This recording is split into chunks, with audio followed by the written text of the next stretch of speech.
Well, welcome back. It is January 15th of the year 2024. Once again, for the first time in a little while, I am joined by my co-host, Scam McGilligan. Hello, Sam. How are you?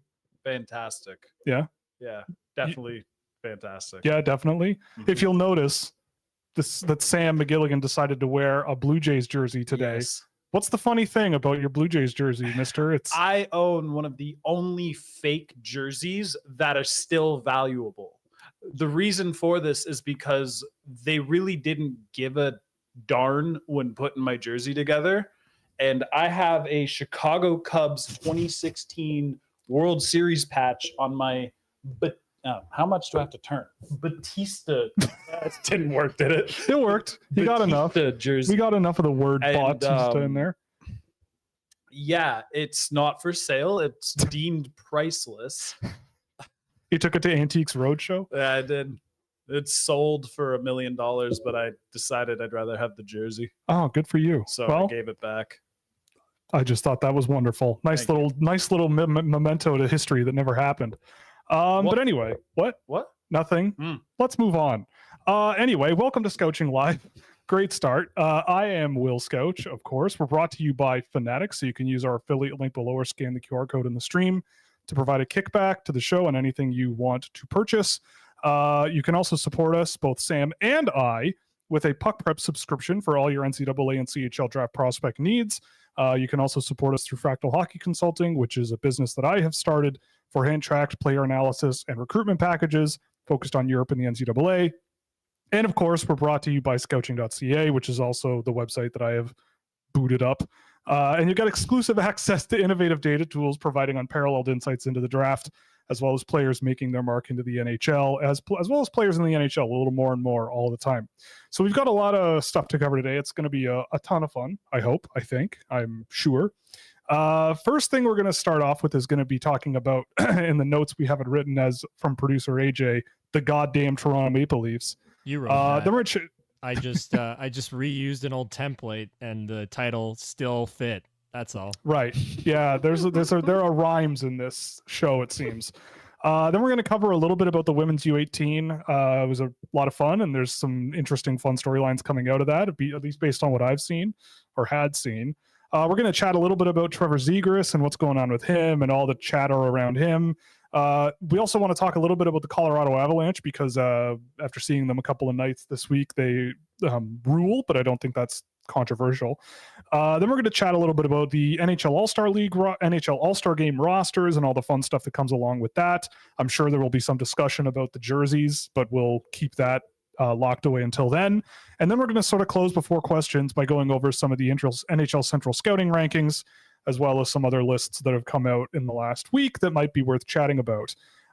So without further ado, let's hand this over. Producer AJ, hello, by the way. Yes, everybody say hello to the producer. You can start us off, I think, because you are the Leaf guy. You are the Leaf guy. So, and you have a bone to pick, I think. And so I think if you're going to come in hot, I think you should be the one to start this out.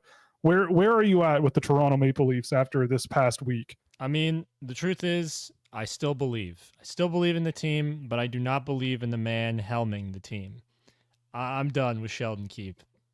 I'm tired of the same system. I want to see this team play faster. I'm tired of this half-relaxed team that just lets players walk into their zone a lot of the times. Like, obviously, it's not exactly like that, but a lot of the time you just watch this team and there's not enough intensity. And I think it stems from the system that they're playing in. Because this team is too goddamn talented to not be doing as well, or to not have made it past, to not have been at least have not gone deep. I'm furious. This is why I'm... he's tripping over his words. He's so mad. No. He's so mad he's tripping over his words. But the truth is, it's just this team is too talented to have not had any success in past the first round, right? Like they've won one game past the first round. Yeah. Since 2003, which is ridiculous. And they made it 5/16 of the way there. Yeah, 5/16. That's okay. That's decent, right? But if you look at Sheldon Keefe's playoff record, and I'll roll a graphic right now. Like, it's just not good enough, man. Like, his playoff series record's 1-4. He's had 5 years.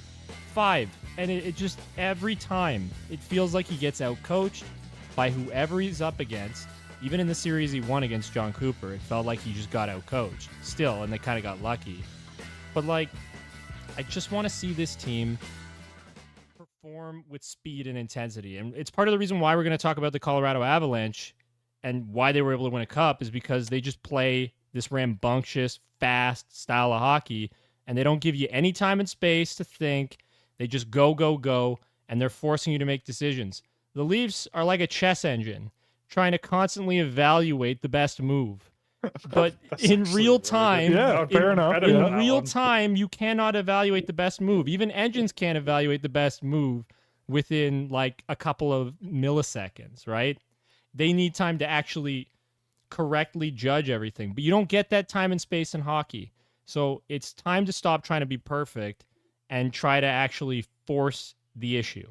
And I think that's been my biggest bone to pick with Sheldon Keefe. Fair enough. Just to run down some of the notes that we had jotted down before we continue this discussion, they went on a 3-game win streak on that road trip out west, and then a 3-game losing streak, which they are currently in the middle of, and some of it has been embarrassing. They're at the 50 point. They were at the, what was this? They have 50 points at the halfway point, but they're 7 points behind where they were last year, halfway through the year. So they're on pace for being 14 points worse than last year at the end of the year. And they're almost 500 when you count overtime losses and shootout losses as regular losses, which frankly they probably should. Yeah, they've won 21 out of 41 games, which does not sound like a dominant team. They're on a 4-game road trip this week. So yeah, I mean, I think part of the problem too is that, yeah, there is, I think, some truth to like, you can't have so many guys making so much money and like make it work around them. But I don't think the issue really has been like the forwards or the defense or like the number one, the goaltending has, outside of Martin Jones's stellar run, the goaltending's been a little bit weird, up and down to say the least. And Martin Jones, I don't think is a good long-term solution. No, he's not. But on the note of Sheldon Keefe, like I see what you're saying. Like the evidence is not great, and they do play like a team who is good when they want to show up. Like that's the thing. Like when they are going, they're going. They go good, right? They have some of the best players in the world, for sure. But they got to get going to get going, which is a bit of a silly statement, but you know what I mean. With Sheldon Keefe, yeah, like the thing about the Toronto Maple Leafs, and I think we went over this earlier in the season, but like their record in the first period and allowing goals and just having a rough first 20 minutes. It's like, it seems like a lot of times they have a rough first 20 minutes or they have a really good first 20 minutes and then a really rough next 20 minutes. And then they just like, they're a team that needs to it's almost like they need to be struggling to be good. Like they need to be coming from behind in order to be their best, which is crazy to me. Like that's just not a good long-term solution. And I think part of that does come down to Sheldon Keefe because you're the coach. Your job is to get them motivated, get them playing, get them going, get them doing all this stuff. The thing I don't like about Sheldon Keefe, and this has been true for a while, is like in situations, and this may be just me being silly because it's what he says publicly, but he's a guy who like the other night against Colorado, fawning over like Nathan McKinnon and Cale Makar and like the best players on Colorado. And he sort of was like in awe of like what they were capable of. And it's like, man, even if you're just like being nice to the public and like just putting on a face for the media, like that those aren't good. Like it's not a good look. I don't think. Have good players. Yeah, like when has he ever spoken that way about like Austin Matthews, right? Like when has he ever gotten in front of the cameras? Maybe I'm missing stuff. Maybe I'm missing things that have happened. But when he gets beat, he's like conciliatory and he's like, well, you know, we tried, we just didn't get it our way. And so many coaches, I feel like, are guys where they show at least a little bit of emotion sometimes, you know, even publicly. Dude, I'd be livid after a loss if I was coaching. Like, you would see my face just be completely deadshot angry. Yeah. I mean, you can't be furious all the time, but when there's reason to be upset, I get it. Like I think a lot of the Toronto Maple Leafs are publicly very reserved and quiet because Toronto. Yep. But it just it's not a I guess it's like an explanation, or it's like a potential reasoning behind the issues, because it is true. Like a team with these types of players shouldn't be so up and down in the regular season. Yes. They just shouldn't. Games where they just drop everything and sort of lose it in the last few minutes, or lose it in the last period. But in any case, I don't know. I don't know what the solution is either. Like that's the thing, is like that's been the problem with the Leafs too. I think it's just get a new, or at least implement a new system. Like the truth is this team is just incredibly talented, and it would be like I can't not acknowledge that Sheldon Keefe has a .621 win percentage and has like led them to 166 wins in his time, which is a lot. It's impressive. He's actually got them the most amount of points, or like the best finish they've had in a regular season. Yeah.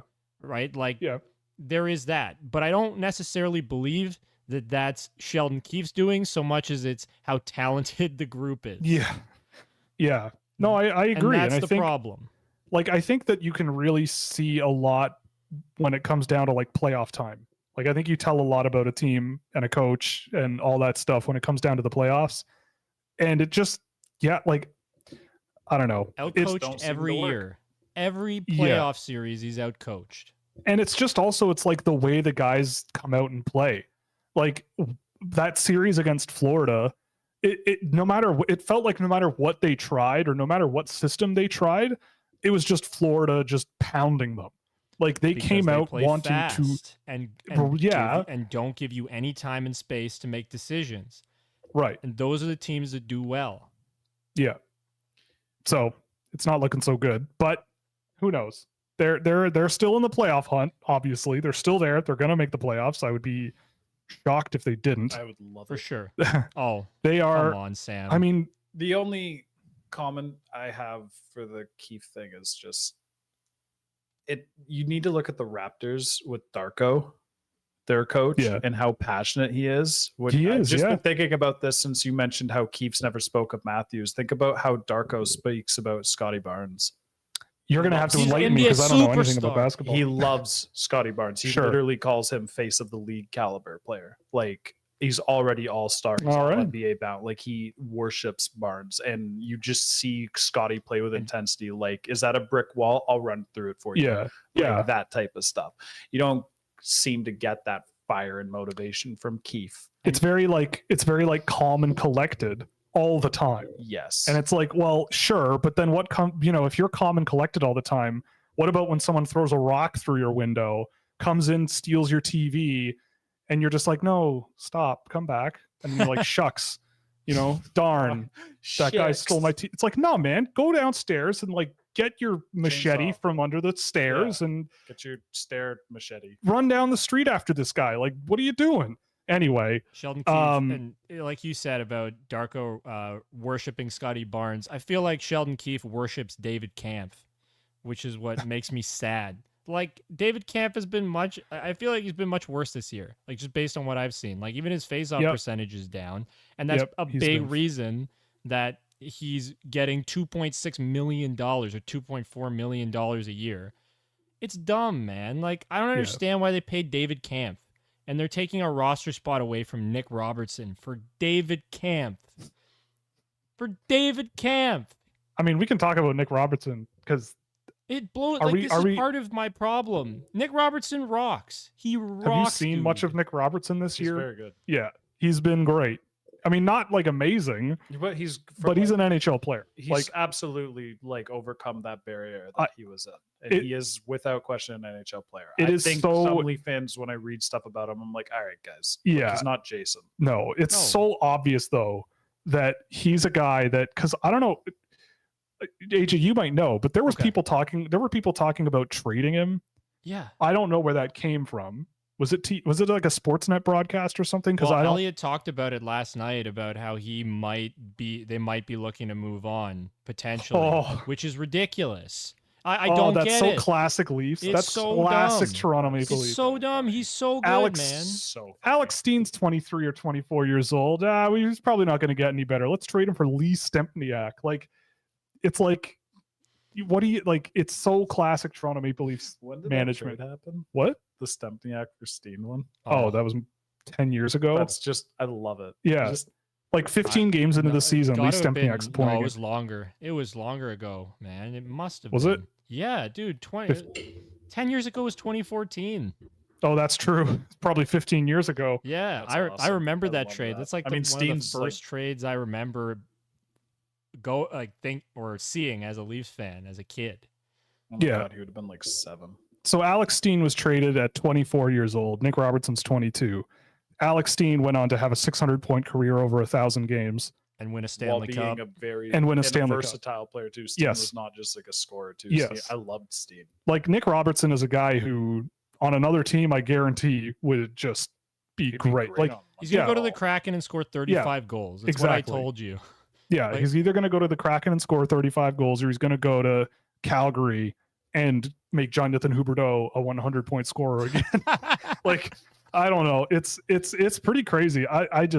But that would be such classic Toronto Maple Leaf crap of getting rid of the bright young guy that they're desperate for. Yes, because he was a -1 last night. He'll never play again is what will probably happen. And it's ridiculous. Okay. Like, he looked so good last night. And sure, he should have closed out on that goal much better. But, like, come on, man. You can see the talent.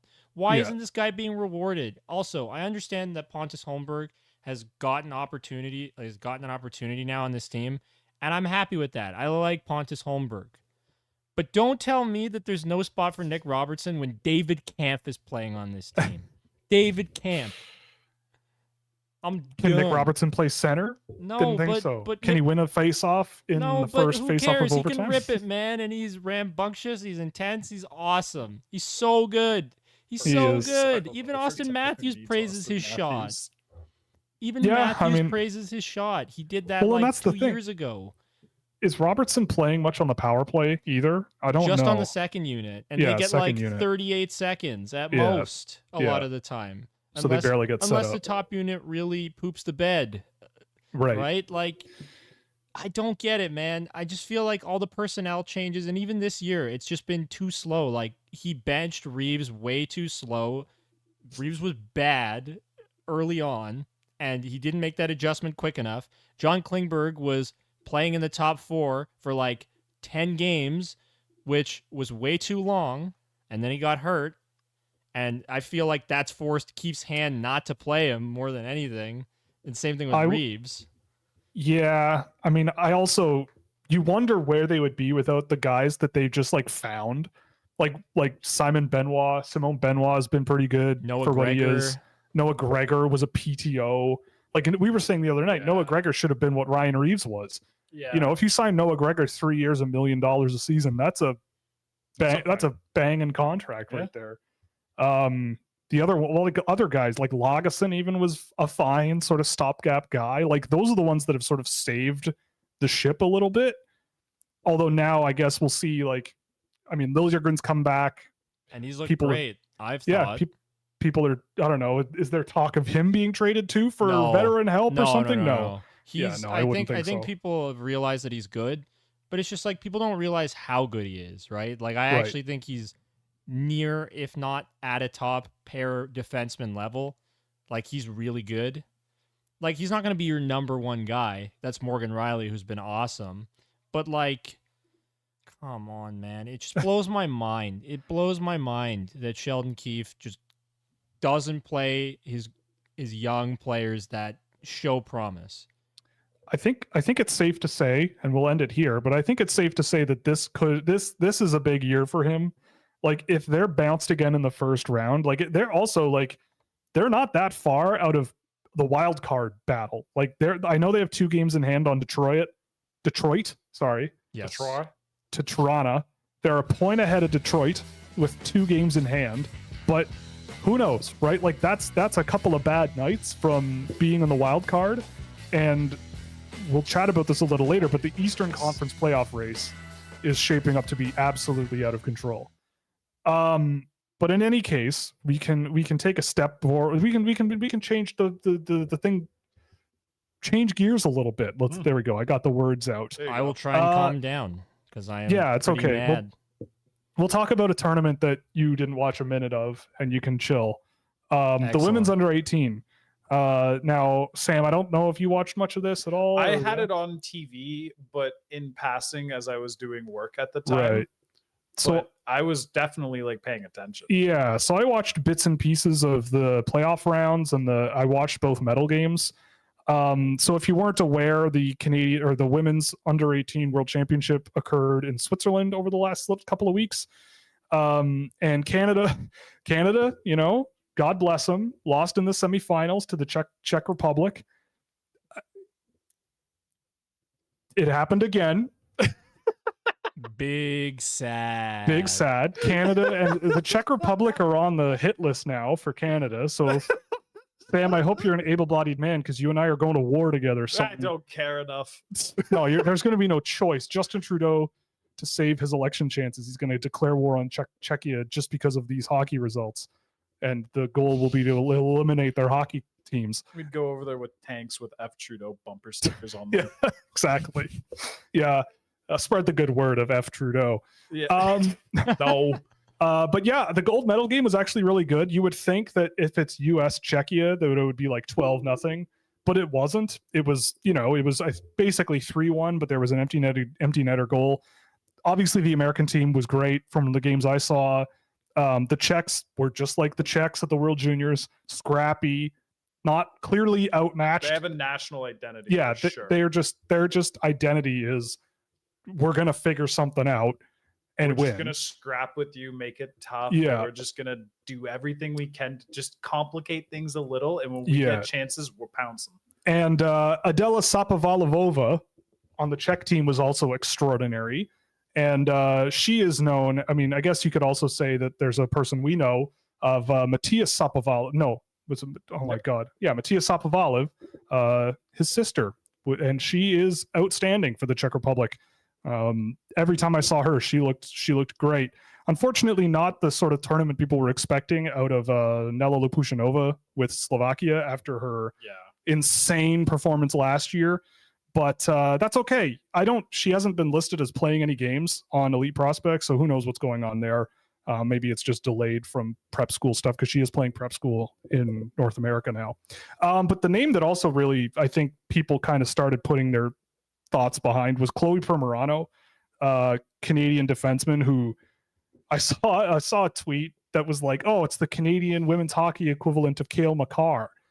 And I was like, at first I went, okay, like whatever. And then I actually like watched another game of her, and then I sort of paid more attention to her, and I went, okay, yeah, like like you just unbelievably dynamic. Yeah, you give her the puck and she just goes. Like, she just does whatever. She's played with boys in the CSSHL before at the under 15 level, and was among their, I think, top 10 in scorers that season. She now plays with the under 18 women's team at that school, but she was outstanding, and I think that was kind of a coming out party for her. But as always, I mean, that tournament's a ton of fun, and it's getting better every year. Like, yeah, there were a few blowouts in the first round, but they blended. It used to be that the top 4 teams and the bottom 4 teams were separate, and then they would sort of come together in the playoff rounds.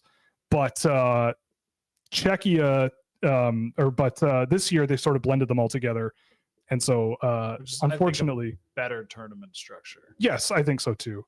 And if you know what, Canada loses, I'm not. It's fine. You know, it's okay. The Czechs played well. It's all good.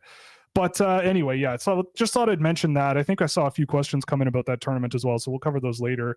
But yeah, really good stuff, and I highly encourage people to check it out next season. We're gonna go back to the NHL, chat a little bit about Trevor Zegras, because there's been chatter about him getting traded for some reason. Sam, why would you take? Would you acquire a Trevor Zegras? Would I? Yes. Even if he has even though he has 1 point. I don't care. Like, my least favorite thing is when hockey fans are like, yeah, but he's not good. Look at his production this year, and just like ignore everything else.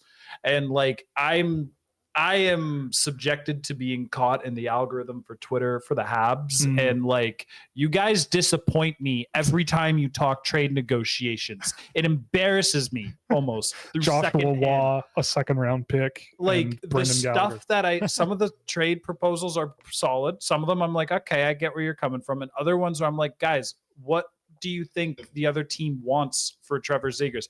Anaheim is not selling Zegras because they're like, yeah, we just feel like that's not a piece of our team or anybody's team that's really going to be sick. And we just kind of want to collect some stuff for them. They're like, hey, we don't want this foundational piece. You have him, give us a different one back. Minimum. So you're Kent Hughes. What are you hoping to offer Trevor Zegras where they say yes, where Pat Verbeek says yes? Yeah. That is a tough one. The deal unfortunately involves as a centerpiece at least Slafkovsky. Oh boy. Or not just like one of like a guy like Slafkovsky or a guy like Newhook. Or if you have to build it around a prospect, there's 0% chance anybody but Hudson is in play. Or Reinbacher or something like that. Like if I can throw Reinbacher out there as like the main piece, it's like I'm sprinting to throw him out there. I'll throw in a first. I'll throw in a Sean Farrell or like an Owen Beck or something like that. And then from there, we'll start having conversations. And if Habs fans, you guys think that's too much, then like, yeah, that's what Anaheim will want. Well, Trevor Zegras and Cole Caulfield also played pretty well together. Yeah, back in the day. The idea that like the way Habs it's not a bad idea for like Kent Hughes. Zegras blows my mind. Like, did you guys obviously they didn't, but like anybody who watched Cole Caulfield and Zegras and Hughes, that line was just like one of the dumbest things I've ever seen.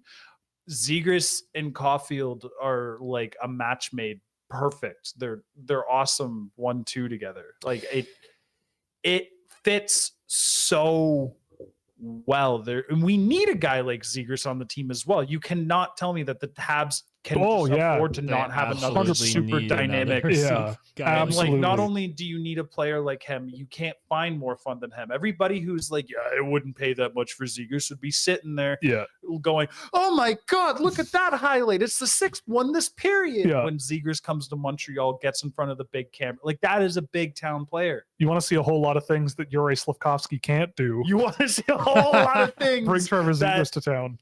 Zegras' hands that are so good that I mean, you're talking to a Nick Suzuki stand, but Suzuki doesn't even have Zegras' hands. No, he's different, right? Like Zegras is like built different. You gotta, and also like thinking about it from Pat Verbeek's perspective, and I think I saw this. I don't know, AJ, if you told me this, but like someone was saying that like Pat Verbeek might be trading Trevor Zegras because he doesn't play Pat Verbeek hockey. Like if you look at who Anaheim drafts, they draft guys like Noah Warren, Tristan Luneau, Nathan Gaucher, all these guys who are big, rangy, tougher side of things, physical guys. First decision type of guys. Mason McTavish. Like Pat Verbeek probably will trade Trevor Zegras a million times before he trades Mason McTavish. Oh, without question. That's why Zegras' name is ridiculous. Well, yeah, I mean, I see where he's coming from because McTavish is also really good. Sure, it's close enough where I can see the argument for either or. But McTavish is one that definitely, like, I wouldn't be surprised when the day comes and the playoffs start. You like having McTavish a little more than you like having Zegras. Sure, but puts it's all about in seats? Like, actually, who's going to actually sell your franchise? Trevor Zegras. McTavish can still do a lot of really, like, we'll sell a franchise as a really good team. Zegras has been there, and I don't know, like, I don't know if it's improved their fandom all too much. But he's box locally. Office. Like that's something about Trevor Zegras that a lot of guys in the NHL just aren't. That guy is insanely fun to watch. He is. And you're going to deny your fan base. Like, you're going to just move on from that guy. Because he doesn't play your style of hockey, to me, is insane. That would be insane. Zegras is a player. Center, right? Like, he's more Zegras should be a center in the NHL. I still think he's a better center than he is a winger. But I get why. Like, Zegras, the best of him in transition to offense comes from when he's in the middle of the ice and when he's playing off the perimeter. Yep. But if you got to put him on the wing, you got to put him on the wing. But obviously, if you can flip him for just a high-end winger who plays complementary to one of Carlson or one of McTavish. Yeah. You get a huge win rate there. And for the team that gets Zegras, you get a huge win rate here. Like for Anaheim probably sees it as like they can get another top 6 winger plus a first and something else, which is like I just look at it and go, give them Slavkovsky. And like the guy who has 8 points in his last 10 games, Who scored a goal tonight? who scored a goal already this evening, shows what you know. I don't know. Yeah, how many points does Trevor Zegras have, Sam? Habs hockey lately. I think Trevor Zegras has 7 points all season. But he's been hurt. I mean, twice. it's obvious Yes. that this is one of those circumstances where like Zegras is not like there's something wrong behind the scenes to lead to the lack of production, the desire to trade him. Like everybody knows something. He didn't. This is why you don't miss training camp anymore. Like it's not 2005 where you can like sign your contract in November, show up if you're an elite player and just be elite right away because half the league can't skate. Like it's 2023. Like, oh no, it's not. It's 2024 now. Exactly. It's even better. And he missed training camp. He signed his contract late. For whatever reason, you can speculate. Because they lowballed him like crazy, which is crazy to me. Why wouldn't you just treat that guy properly? That's a face of your franchise. He's not Mason McTavish. I mean, I wouldn't be surprised if Trevor's also like he does kind of give up, and this is just pure conjecture, but he does give off those like a little tricky to work with at sometimes if he does he needs to respect you or even else Torres probably has come out and said about that Trevor seems like an awesome dude. Like I swear I saw that a couple of days ago. Yeah, well, he says he has a personality and he plays fancy. Yeah, so I think people I'm talking for hockey standards that like he's not like conform like a soldier type player, and like that's why I think put him with Marty St. Louis. Well, what are you doing with that? Like, it's kind of a natural fit too, which is kind of spooky. If Slavkovsky is valuable enough where like you can get Zegras and Slav for like a 1-for-1, or like you can like I don't think it's going to be Slavkovsky, man. Like it again, won't like be Slavkovsky. It just feels like the only player that you have to mention to be the team that gets him, because there's 30 other teams that are going like, well, we got to at least inquire. Well, it depends too. Like the thing that I don't understand about all this is like, why now? Like, why? The only reason I think a lot of people are talking about this now is because Jamie Drysdale just got traded. But like, why now? His value is like literally as low as it probably, well, maybe not probably, but so far ever has been. And as we assume, I wonder if behind the scenes, like they're just like, yeah, no, we all know he's disgusting. And like, yeah, like I'm sure there's probably a few open secrets that are keeping his trade value up. But if you're Montreal, for example, like you keep saying Slavkovsky, but like if Pat Verbeek is this desperate or so interested in getting rid of Trevor Zegras, then like if anything, Slavkovsky is like an overpayment. Like, well, that's fine with you would want Slavkovsky to go because how it's viewed. Because he plays a style of game where NHL people are going to go, yeah, this guy will help us in the playoffs and in the regular season because you can't get on top of him and whatever. It works. I mean, let's put it this way. I would have thought you'd have to add a pick, maybe not a second, but you'd have to add a pick to Cutter Gauthier to get a hold of Jamie Drysdale, and it was Anaheim who added. Yeah. So maybe you don't get, like, if you're throwing a first Slavkovsky and like Beck into a package, like you're not just getting Zegras. Like it's a bigger trade. Oh, yes. That. Yeah. I mean, I have no idea, but that's the thing. Like Trevor, you don't even know what Trevor Zegras is really worth because this season has been a nightmare. Like this season so far for him has just been a disaster. Yeah. So like, why would you immediately just go, I don't want to play with you anymore and throw him to the ground like it's Toy Story? Like it doesn't make any sense. Trevor Zegras for Nick Robertson. Sure, if the Leafs ever found any money under their bed. But it's like, he's a really good player, and when I say he, I mean Trevor Zegras. But Nick Robertson's awesome too, as I've already said. But like, if it were me, Yuri Slavkovsky would not be enough. He just would not be enough, and I'm sorry that'll offend people. He's just not enough. Better lately. Doesn't matter. He's not enough for Trevor Zegras. Like, I mean, Will has talked to me about this, and it's like I've seen a bit of Yuri Slavkovsky, and don't get me wrong, he's a good player, but it's like people celebrate him doing the bare minimum. The bare minimum. It's like, oh, he back-checked. Congratulations. You got a back-check to play in the NHL. Like a lot of Slavkovsky's production is... because of Cole Caulfield? Feels really circumstantial. and very like, is he directly driving this point, or is he currently just like, it happens all the time. Every year there's probably 30 to 40 players spread across the league of various ages and various like past seasons and reputation and prestige who just have the point streaks come their way. And everyone is like, this player is better now. Look at the things they're doing. And then you see the Twitter clips and people are like, look what they're doing now. And then it kind of stops working because it's just they're not consistently creating their own stuff or like dynamite fit with another line mate. Yeah. And I think right now Slafkovsky is still kind of benefiting a little more from circumstance, but he is playing better and he is at least doing things to put himself in these positions. I don't expect the scoring to continue, but what he's doing right now will. And I think he's been an impactful player. Like, definitely. Yeah, totally. Yep. Like, he has been. Still like, want Logan Cooley. Yeah, I think, and that's the funny thing. Like, we have had a YouTube short go ham. Like, it's up at like 40,000 views or something now, talking about Slafkovsky. Still get comments on it every single day. Yeah, we still get comments on it, and it's like, and it's as if people who commented did not watch it at all. Even though it was 59 seconds long, you just had to sit there for 59 seconds. Like, we talked about how he was better and like how things have improved for him, but that it's still like a ways to go for him. I think like, he's been fine. I think what it's people just probably take offense to is like the last part of the clip where it kind of seems like we're dunking on him, which I just thought I'd include it because I think it's funny. Like, I thought that little tidbit's funny because Logan Cooley is a guy not that dissimilar to Trevor Zegras. Like, not in that he's gonna pull off lacrosse style goals all the time, but it's like Logan Cooley will dance the pants off.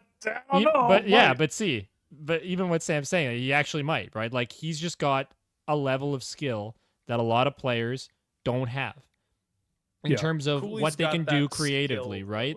Like one day might score 90 points. Yeah, right. Like 100 points. Like, Yuri I won't bet on it, but Yuri Slafkovsky's a good player. Don't get me wrong, he's a good player. But is he closer to like NHLer, like middle of the pack NHLer, or superstar? Like, what is he closer to? Because to me, I think he's closer to middle of the pack NHLer than he is to superstar. He's a good player, though. You said it I think it was in his draft year, but it was Tom Wilson without the scumbag or something like that. Yeah, something like that. That's pretty much what he is starting to play as. Right. And it's like, yeah, that's a good, effective player. Like, I'm happy to have him. Like, I'm not actively being like, yeah, let's get rid of Slafkovsky for somebody else that's more fun and skill. And like, you need guys like Slafkovsky and throughout the lineup. It's just 1 year before Bedard. It's weird. I don't know. Again, going back to Zegras, I don't get it. It's a weird. I get it. I get it from the perspective of like understanding why Pat Verbeek is like, yeah, I think I'm done with this guy. Cause like they lowballed him in the summer, clearly based on how they draft and the types of, like they spent like $1 bajillion on Alex Killorn. Like that's the type of player that they want. It's a very guys who takes PIMs.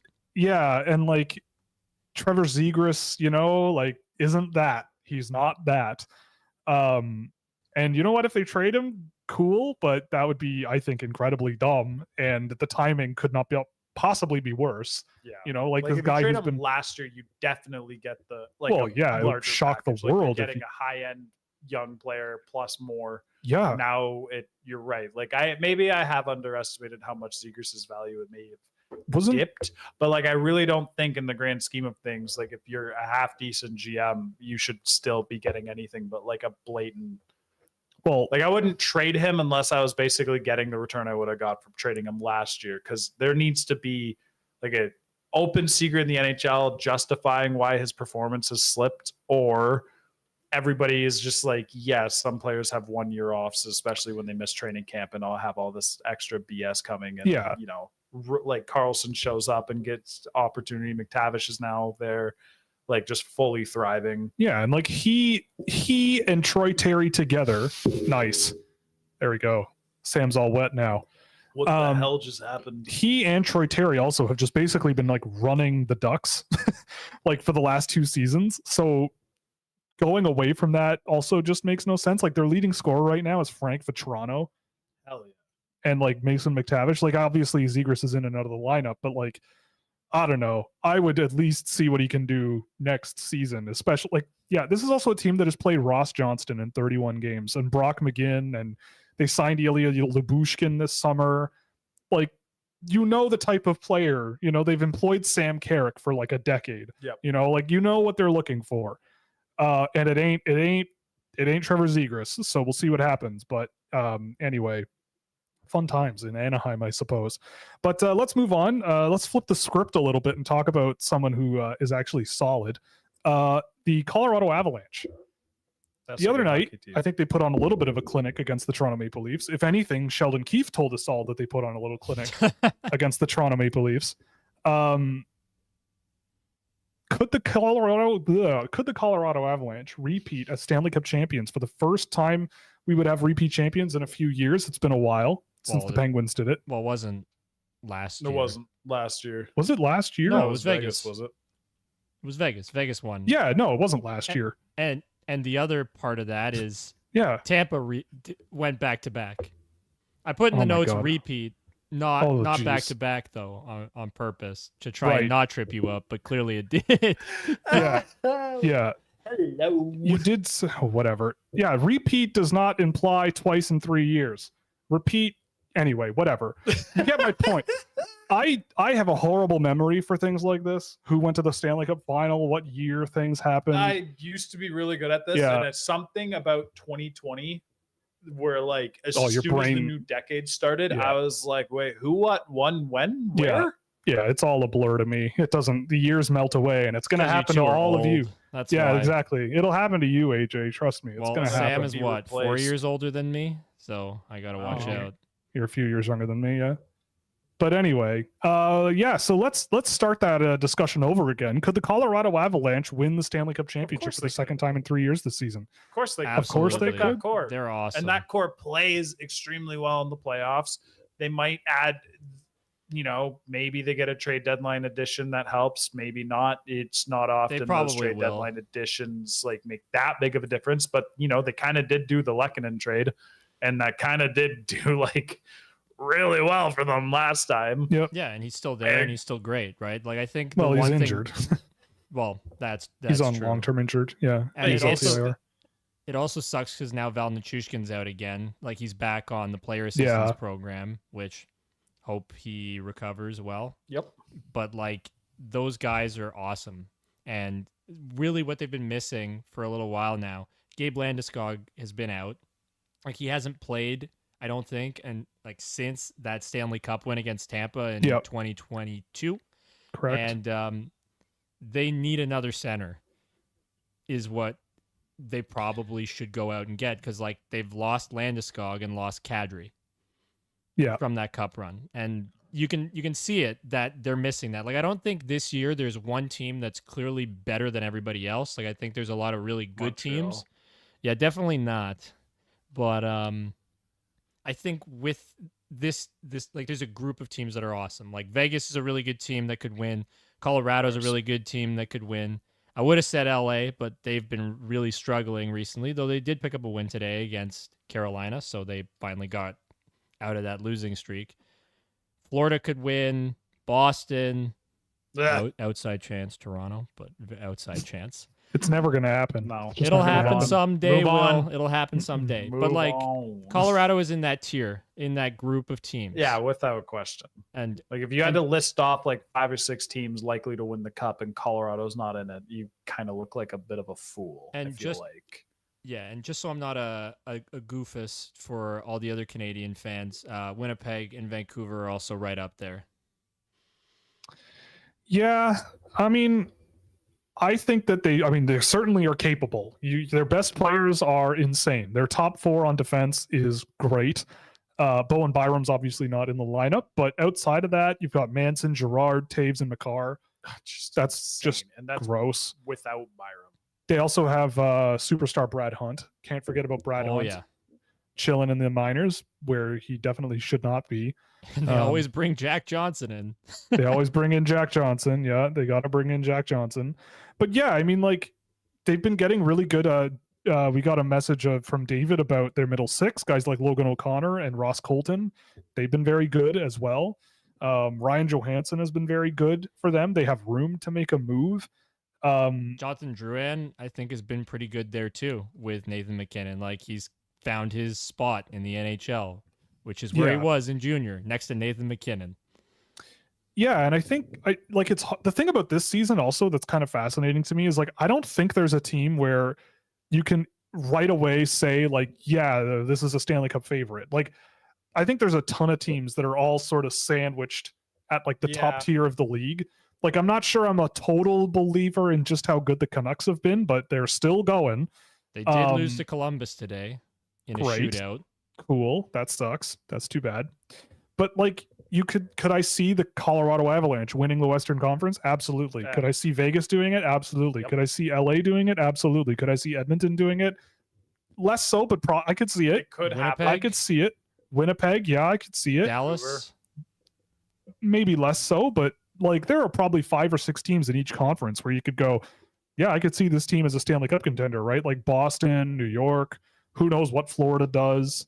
Say it will. Especially in the West. I think what?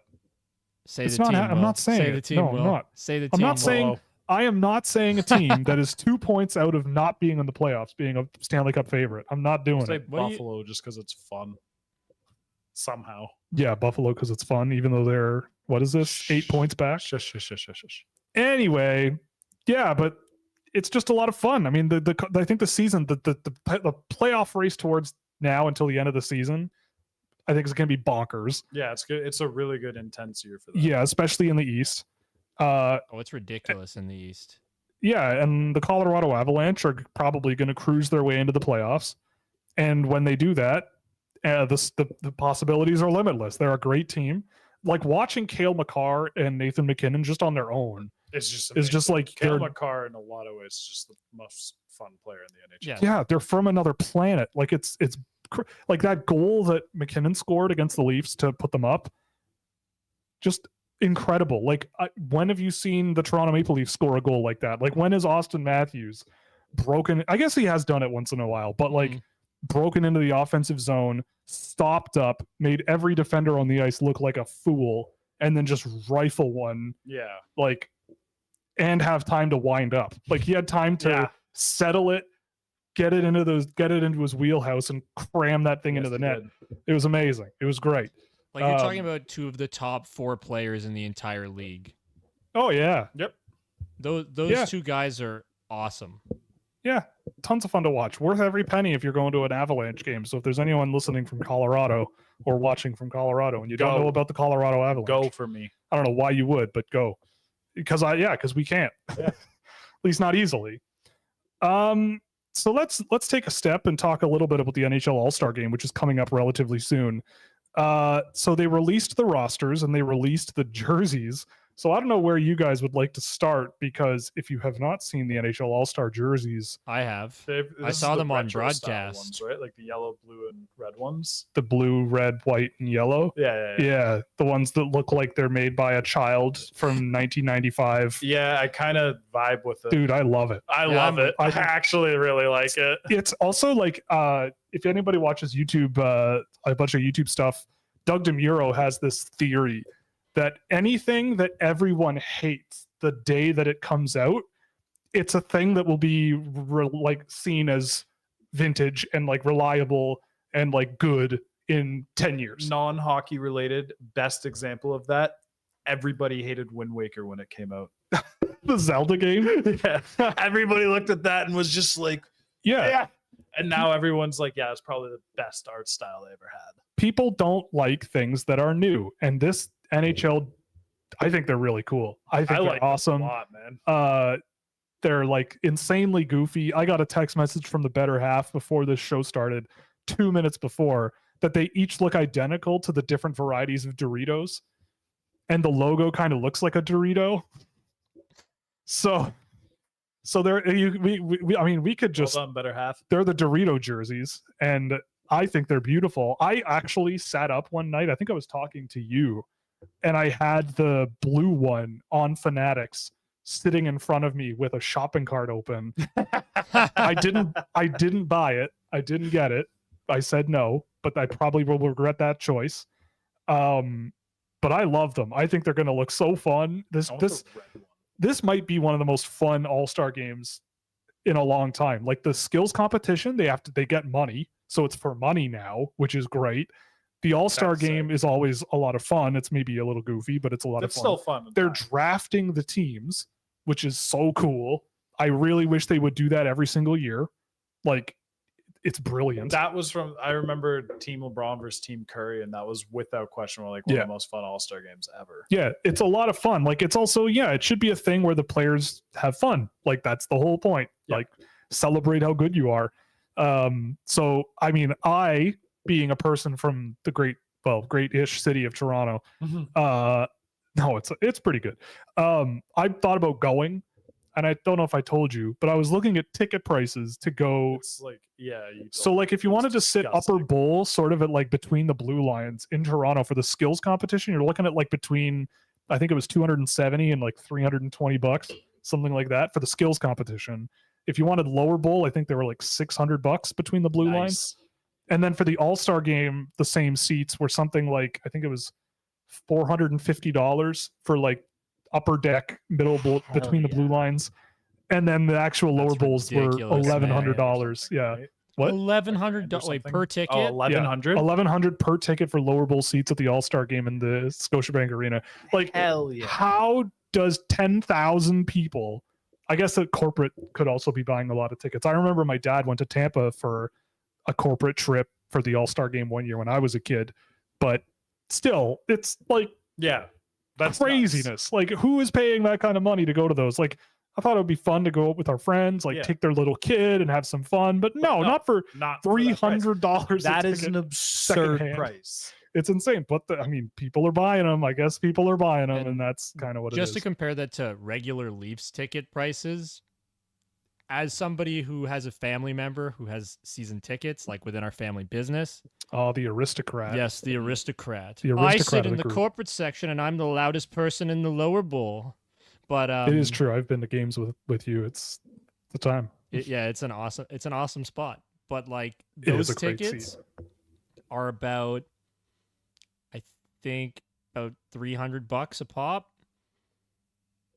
So it ends up like. And you're saying that for the All-Star game, it's $1,100, which is like almost 4 times that amount. Yeah, I mean, Toronto Maple Leafs really need the money. Absolutely. Oh yeah, they need the money they're really struggling. They need more development coaches. Yeah, exactly. They need more development coaches and analytics people. And IQ tests for the players. Yeah. So we can let's just quickly, we'll go through the roster. There's obviously one player from each team, and then there was a fan vote of the final 12 spots. We don't want to spend a ton of time going through all of them, but I do love that Frank Vetrano is an All-Star from the Anaheim Ducks. Clayton Keller, I think one of the most underrated players in the entire league. Arizona Coyotes. Awesome. You're talking about not having Clayton Keller. Come on. Yeah, he's amazing. Him, Logan Cooley, and Nick Schmaltz might be one of the most electric. Yeah, Matthias Michelli, but like one of the most electric lines in hockey right now, even if they don't have a gajillion points. Pasternak is coming from the Bruins, Rasmus Dahlin from the Sabres, Elias Lindholm from the Calgary Flames, of all people, but I guess he's been pretty good. Yeah. Sebastian Aho from Carolina. Yep. Connor Bedard from Chicago, but he will not be there, obviously, because he's injured, because he skated into a very big man. Nate McKinnon is coming from Colorado. Boone Jenner from Columbus. I totally forgot that Boone Jenner was still with the Columbus Blue Jackets. He's one of those guys where I feel like he's 39 years old, but he's actually like, wait, is he? He's 30. Wow, he's only 30. I thought you were going to say he's like 28 or something. I would have just like thrown the... I just feel like he's been in the NHL since I was a child. Jake Ottinger is coming from the Dallas Stars. Alex DeBrincat of the Detroit Red Wings. Connor McDavid, of course. Sam Reinhart of the Florida Panthers. I think AJ and I approve of that one. Yes. Cam Talbot is coming from the LA Kings. All right. I would have liked to fill some the goalie quotas. But you need goalies. What? Yeah, Cam Talbot's going. Yeah, Cam Talbot from the LA Kings. Quentin Byfield, you fools. Is he? How many Quinton Byfield. He had a pretty good start to the year. Where has he been? I don't even since? think from a production 30 points this standpoint year, he's at the top of the Kings. It'd be I'm like glad Kopitar. Cam Talbot's going. Then let's move on. Like I thought Adrian Kempe would be the guy that I probably would have sent, but yeah, he's that's been good. neither here He's nor been there. good. Kirill Kaprizov of the Minnesota Wild, Nick Suzuki of the Montreal Canadiens, Philip Forsberg. Yeah, Nick Suzuki. Who would you have sent? I was gonna look into this beforehand, but I thought it'd be better if I was blind hearing this. I definitely thought it was gonna be Caulfield, but I guess Doesn't he only have like 7 goals this year? Yeah, but he's Cole Caulfield. I don't know. Anyway, Philip Forsberg of the Nashville Predators, Jack Hughes. He will not be there, I don't think, because he's injured too. So. Yeah. Matthew Barzal of the New York Islanders. You want to talk about a guy in a weird situation? Matt Barzal is a ton of fun to watch, and the Islanders are different. They're not the Matthew Barzal style team from what I saw, but they are now. He's a lot of fun. Like they've become a more offensive leaning team now. Like they're not defense first guys anymore. Like ever since Barry Trotz has been out, they've been trying to work on a new system, and Matt Barzal's been producing at a rate that is closer to his rookie year numbers, where he put up like, I don't remember the exact amount, but I think he put up like 70 points that year, or maybe it was even 90. But he's looking more like that player and producing at that level more so now than he was under Barry Trotz. Yeah, he's having a great year. He's on pace for 89 points. He had 85 points as a rookie.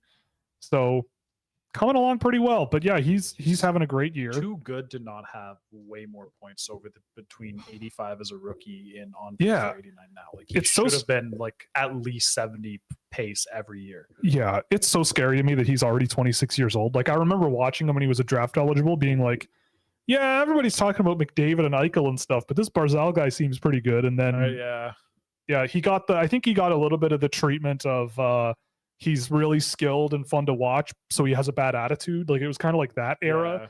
That was kind of the draft was the very first. That's what it took me 4 years to start figuring out what I was doing. But 2015 draft was so interesting that's the first one where I was like, I will make a list. Yeah. And idiot me still got away with a win with Barzal at 6. Barzal rules. But anyway, sick. New York Rangers are sending Igor Shesterkin.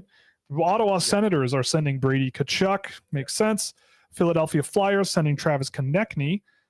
Pittsburgh Penguins sending Sidney Crosby, obviously. Thomas Hertl of the San Jose Sharks is coming. Poor guy. Oliver Bjorkstrand of the Seattle Kraken is going. Poor guy. Robert Thomas of the St. Louis Blues. Also, if you don't know what that means, Oliver Bjorkstrand, there's a clip going around of him being told he's an all-star. I don't know if you saw this. I didn't. Where Dave Hackstall's telling him he's an all-star, and he's like, well, got to reschedule the family vacation. Yeah, he booked an Airbnb. He booked like an Airbnb and all this stuff. He was going to go away with his kid and his wife, and now he's got to go to Toronto. Should have walked away on camera and fell. He's got to walk into this hellhole of a place in January. It is, if you don't know, it's so cold. The entire country of Canada is in a deep freeze. It is absurd. Rigid. Like who was I talking to? I think maybe Joel Henderson. -50. -50. -50. Yeah, I had my business partner Tyler out in Edmonton said that it was also like -45, -50. Yep. So screw that. If you're thinking about coming to Canada and you're not Oliver Bjorkstrand, just by pure coincidence. True, you're going away. Yeah, Sammy's going to Cuba. Sammy's going to Cuba. Drink those Cuba Libres. I shall. But yeah, Oliver Bjorkstrand, poor guy, canceling his vacation probably to somewhere warm. And instead coming somewhere that is a walking that's brutal deep freezer. Then the St. Louis Blues are sending Robert Thomas. Tampa Bay is sending Nikita Kucherov. Toronto sending Austin Matthews. Vancouver, Quinn Hughes. Jack Eichel from Vegas. Tom Wilson from the Washington Capitals. Well, who else do they have? Honestly. Exactly. Say who else? Right. And yeah, probably the right call, but pretty telling, Winnipeg sending who? Or is there a team in between it? Winnipeg is sending Connor Hellebuck. Okay. And then the fan vote, which they've announced the final results this week, and people got very upset about it. Jeremy Swayman, Alexander Georgiev from Colorado, Cale Makar obviously has to go. Leon Draisaitl of the Edmonton Oilers, Sergei Bobrovsky, Mitch Marner, William Nylander, Morgan Riley, Brock Besser, Thatcher Demko, JT Miller, and Elias Pettersson. All Toronto Maple Leafs and Vancouver Canucks are rounding out the rosters. I would also be upset because that's just boring. Yeah, but hey, like, man, it's in Toronto. Like, they're the guys that are like, I mean, maybe you could argue that Mitch Marner shouldn't go, but like even the votes weren't even close. Like if you looked at the vote count, No, I'm not surprised. it was not even close. Like it was like, I don't know. Like if you want to win the fan vote, vote and get people to vote. Like, I don't know. It's I don't know. I'm not surprised, but it's boring. also, Yes, it Morgan is. Riley deserves this. This is his first selection, and he's That's true. 29. Really? Yep. That's surprising. Long Or at deserved. least I Should have think had he's one by 29. But He's 29. Yep. Nailed it. and he's So, yeah, I awesome. mean- It's been his best year for sure. Yeah, it has. So It has been his best season for sure. he deserves to be there. I'm glad it's in Toronto for him because he grew up loving this team, even though he's from Vancouver. But like, it's yeah. gonna be cool to see him get that first All-Star nod in Toronto. Yeah. I mean, for me, unfortunately, like no Artemi Panarin kind of sucks. I mean, it's weird seeing an All-Star game where Alex Ovechkin is like not even brought up as a possibility. Like, it's just He's probably the happy. times are though. changing. He's probably happy. times He always skipped Yeah, the All-Star yeah, he game skips it. anyways. but it's just it's weird to be in an era, right? Like I was watching the Capitals yesterday against the Rangers in the afternoon. I forgot that Ovechkin was on the Capitals, and then I was like, oh yeah, like Number 8. number 8, he's still there. It's pretty weird. And then I was like, wow, I'm a moron. I forgot he existed, but too bad. But yeah, I mean, like just going down top scorers in the NHL, I think Panarin would probably be the guy that I would have liked to see. Especially over Shesterkin this year. Like, yeah. Igor has not been great this year. As much as Yep. I love him, he's just not been really an all-star caliber goalie. Yeah. I'm sure he'll But get I mean, back there, but like for a selection that's coming for this year, I wouldn't have done it. Yeah, and in any case, I mean, I think it'll be fun. That's a great group of players. I think there's going to be a ton of fun. So, a question I just thought of that I would like to ask: who do you think is the first pick in the draft, and who do you think is the last? So, the captains of the team, so they've only announced 2 of the 4 captains. So, 2 of the 4 captains are Connor McDavid and Austin Matthews.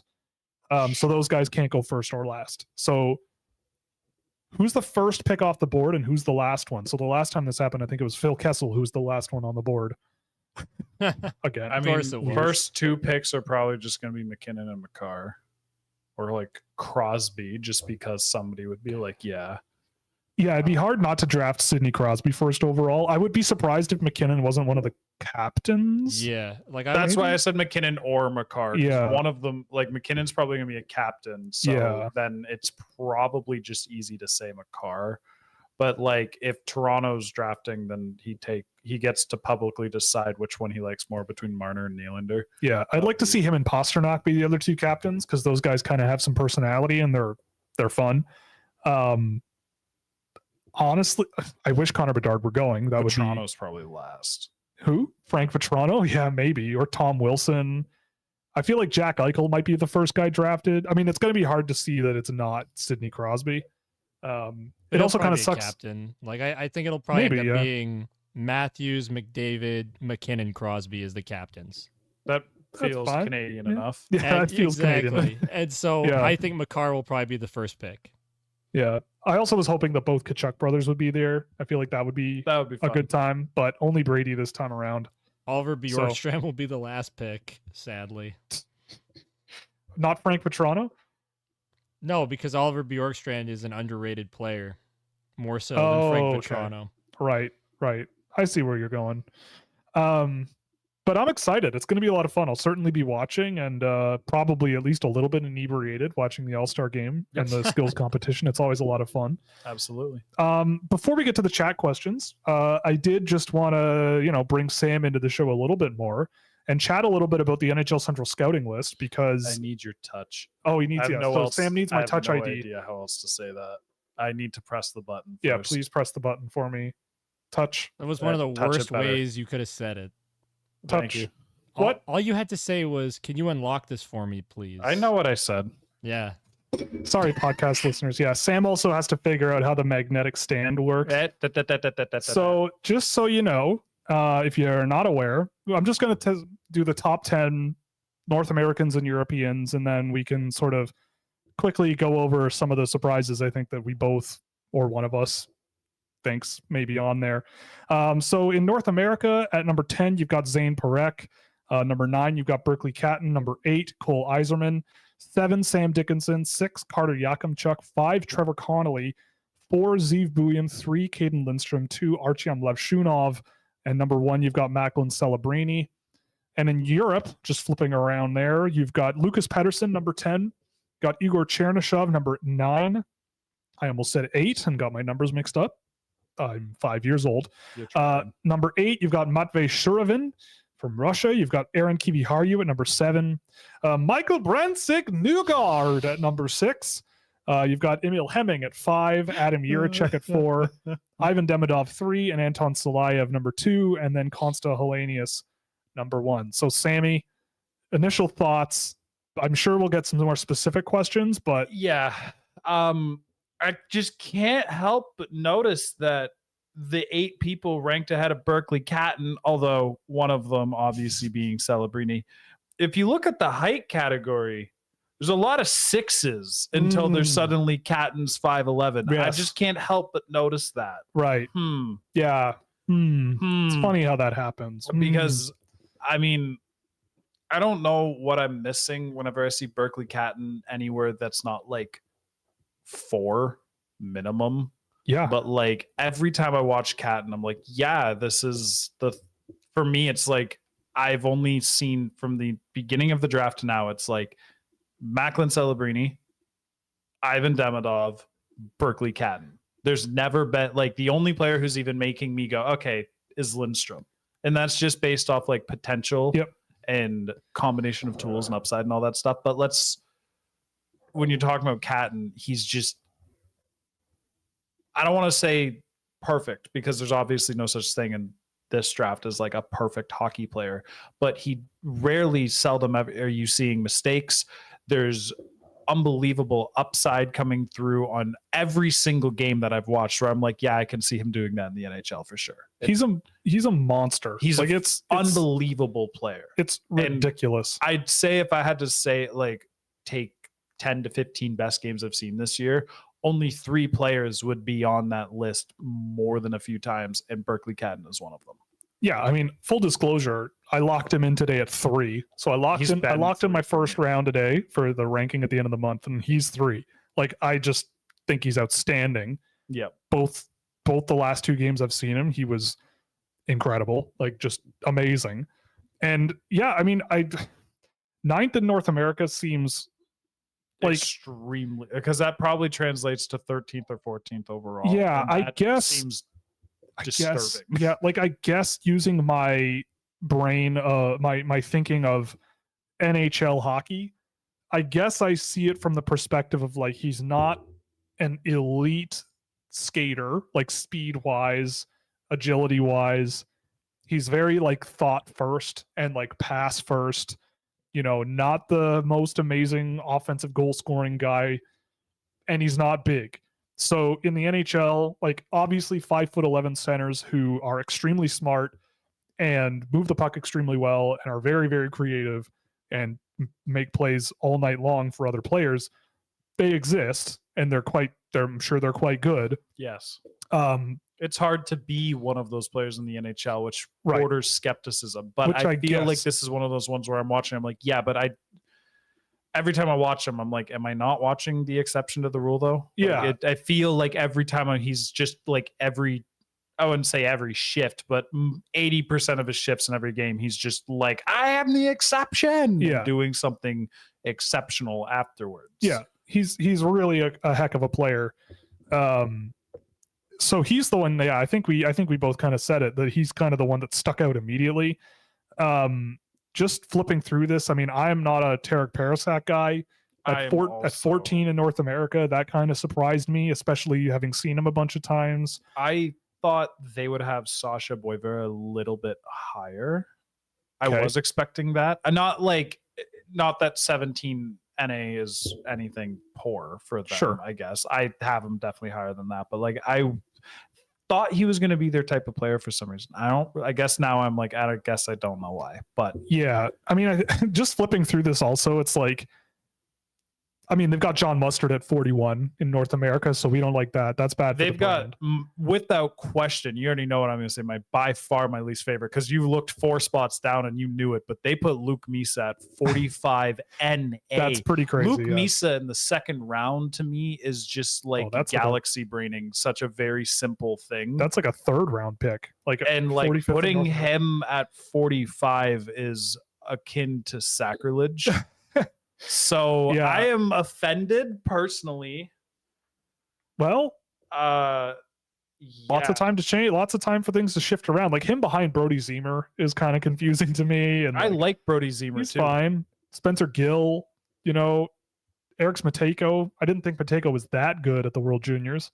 I also thought they'd have liked Adam Kleber, who's ranked at 60 more. 6'5". Yeah, Kleber's pretty good. Pounds is their measurement. That's their measurement. And it's not like you're looking at like I don't mean this to any hockey players, but you're not looking at a big, tall dummy.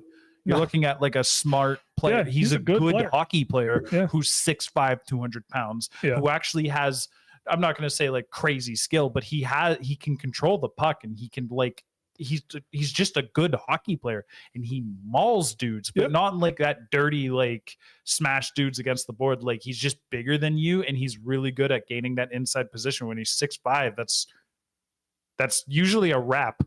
6'5" dude with that wingspan gets inside position on you, and you have to go around him. Best of luck, buddy. I'm also offended at Teddy Stiga at 72. Oh, that one offends me.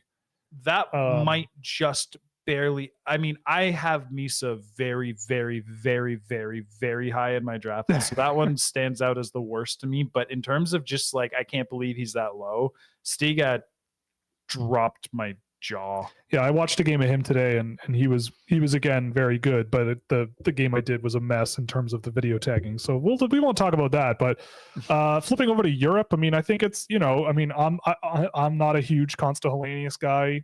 I think that there are limits in his game, and I'm surprised. I mean, I'm not surprised he's number one, but you know, I guess I am. I thought it was Salaya. There's like a Salaya, maybe Demidov. I didn't honestly expect to see Helenius above Demidov, but you know, I'm surprised Demidov and Jiricek are as high as they are, and Kiviharju.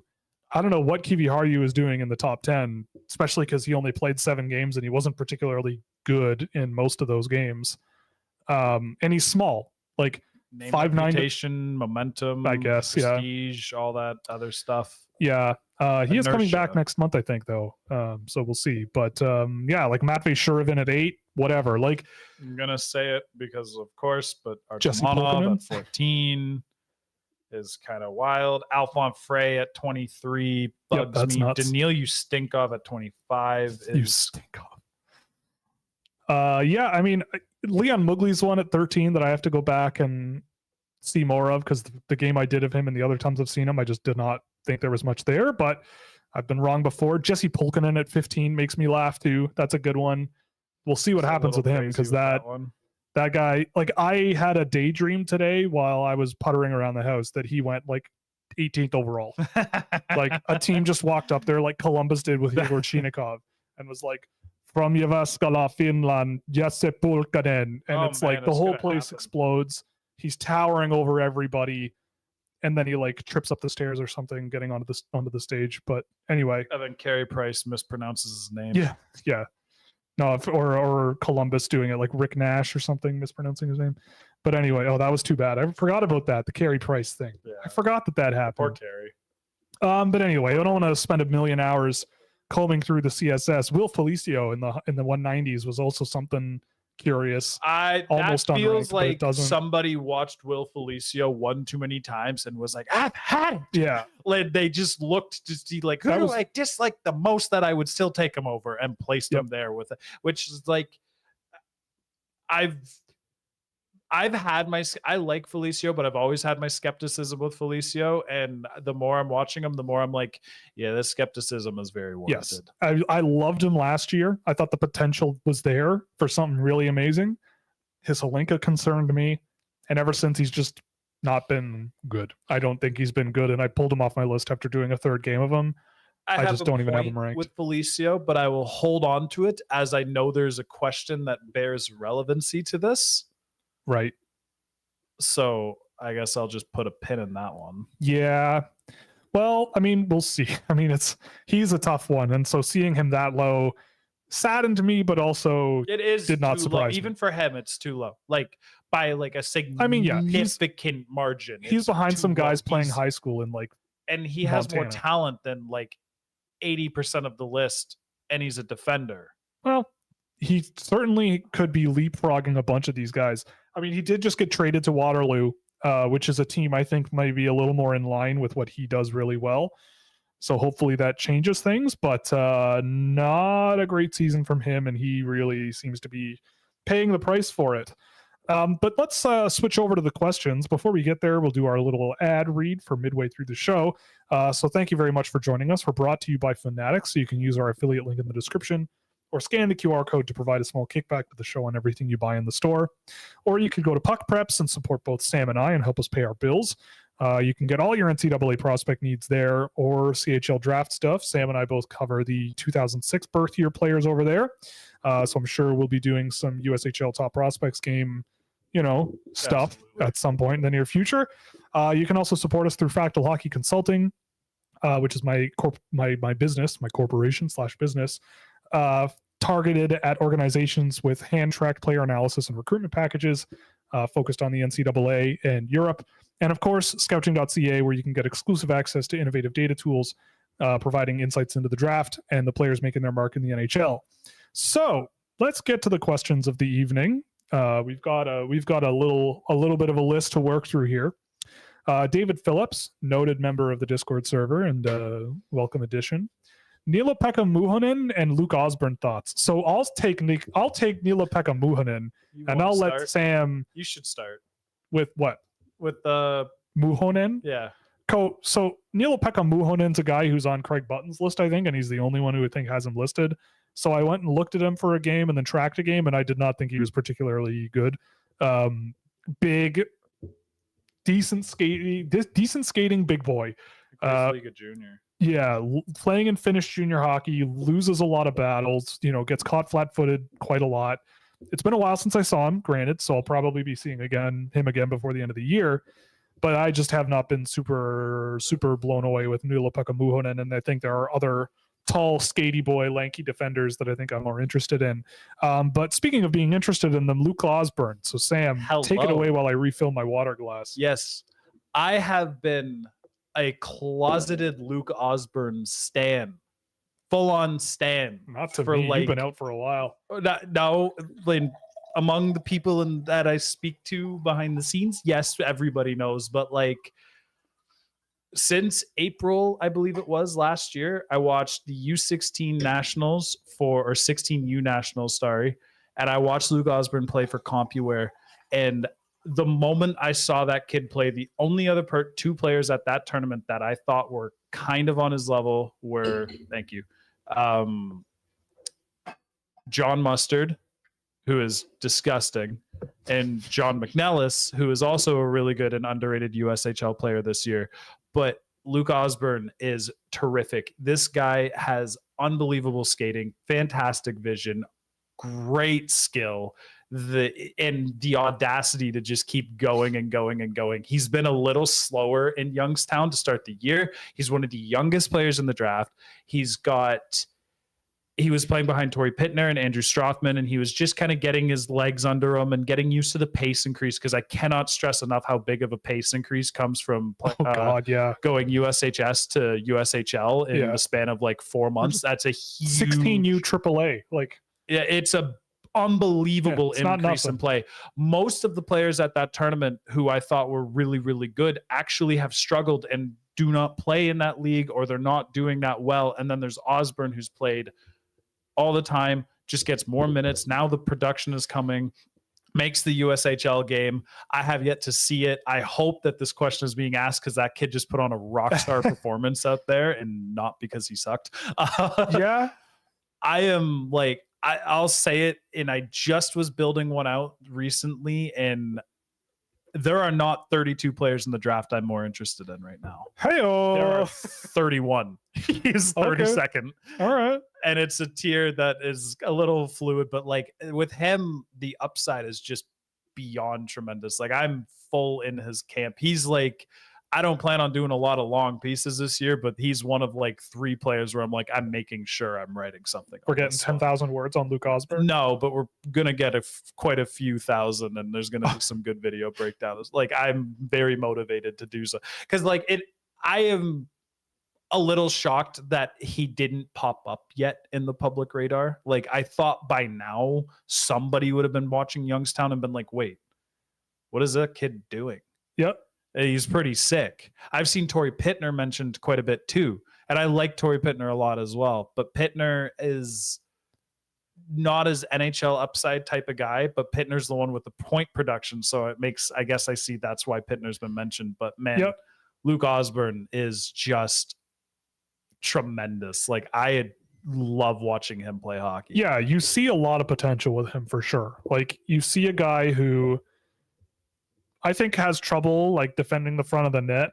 Yep. But outside of that, like he's too smart at too many things for me to believe that he's not capable of learning how to defend in front of the net properly. And I think it's, if you watched USHS and you watched CompuWare play, it's like, yeah, I can see how a lot of these habits that are kind of not doing them well formed, but it doesn't mean they're unbreakable habits. And the fact that Youngstown didn't send him down when so many other players from that league did not get regular USHL jobs. Yep. No, he's a good player. He's in my second round. I don't know about first round right now, but maybe by the end of the year, we'll get there. Little baby steps, one step at a time. I actually have been procrastinating tracking a game of his for a while, so how dare you? Better get on that. I know. I thank you for starting the show with the Luke Osborne question. Yeah, I don't like shaming. Possibly mention anybody that'd make me spark up more than that. Yeah. He's like, there's Artemonov, there's like Nissa, there's Catton. I'm not even joking when I say he's like my 6th favorite player in the draft. He's a lot of fun. Like yeah, super smart too. Just a smart boy. Makes fantastic. Just does the thing well. Is Ryerson Leanders or Carter George a first round consideration? So if you don't know, those two are goaltenders in the OHL. They're doing pretty well. I've seen both of them with my I'm trying to learn more about goaltending brain. Yeah, that's what I was going to say. I could see Leanders maybe as a first round pick. Like I think that the athleticism is there to maybe warrant it. He's stopping a lot of pucks. Facing a lot of pucks, but stopping them. I don't think Carter George is quite on that level. I was surprised to see him as the number 1 goalie in North America. That was a little strange to me. Leanders like 3? Yeah, Leanders was number 3. I could see Nick Kempf ahead of Leanders. I don't have Nick Kempf ranked right now because I just haven't seen him enough or as much. The NTDP and their video this year has been kind of a bit interesting, a bit strange. So, but Kempf, I mean, he's been good when I've seen him. I like Yegorov as well, the USHL goaltender. But yeah, Leanders is number 3 and Carter George is number 1.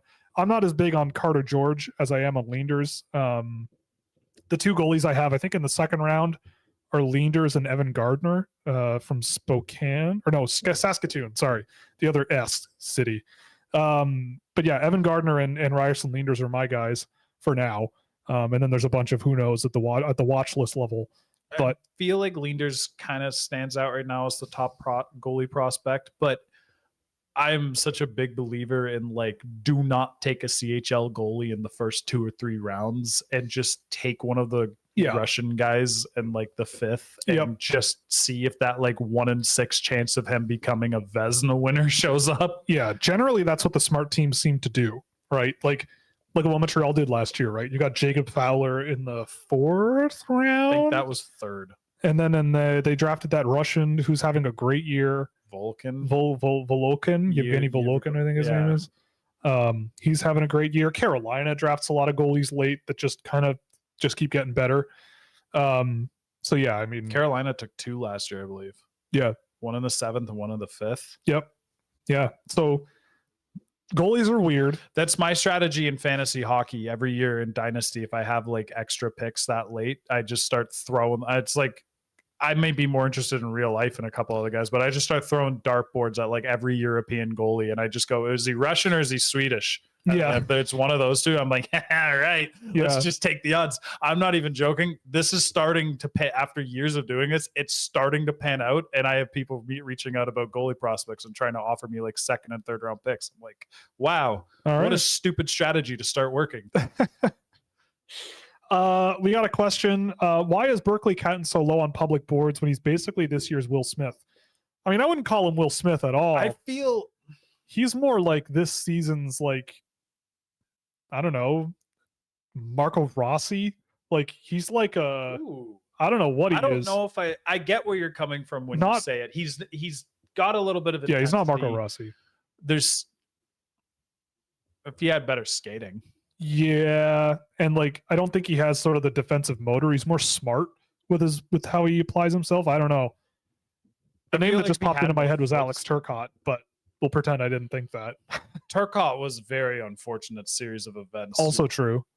But yeah, I mean, why is he not as high on public boards? I feel like it's because maybe he's just not completely blowing the league open with with scoring.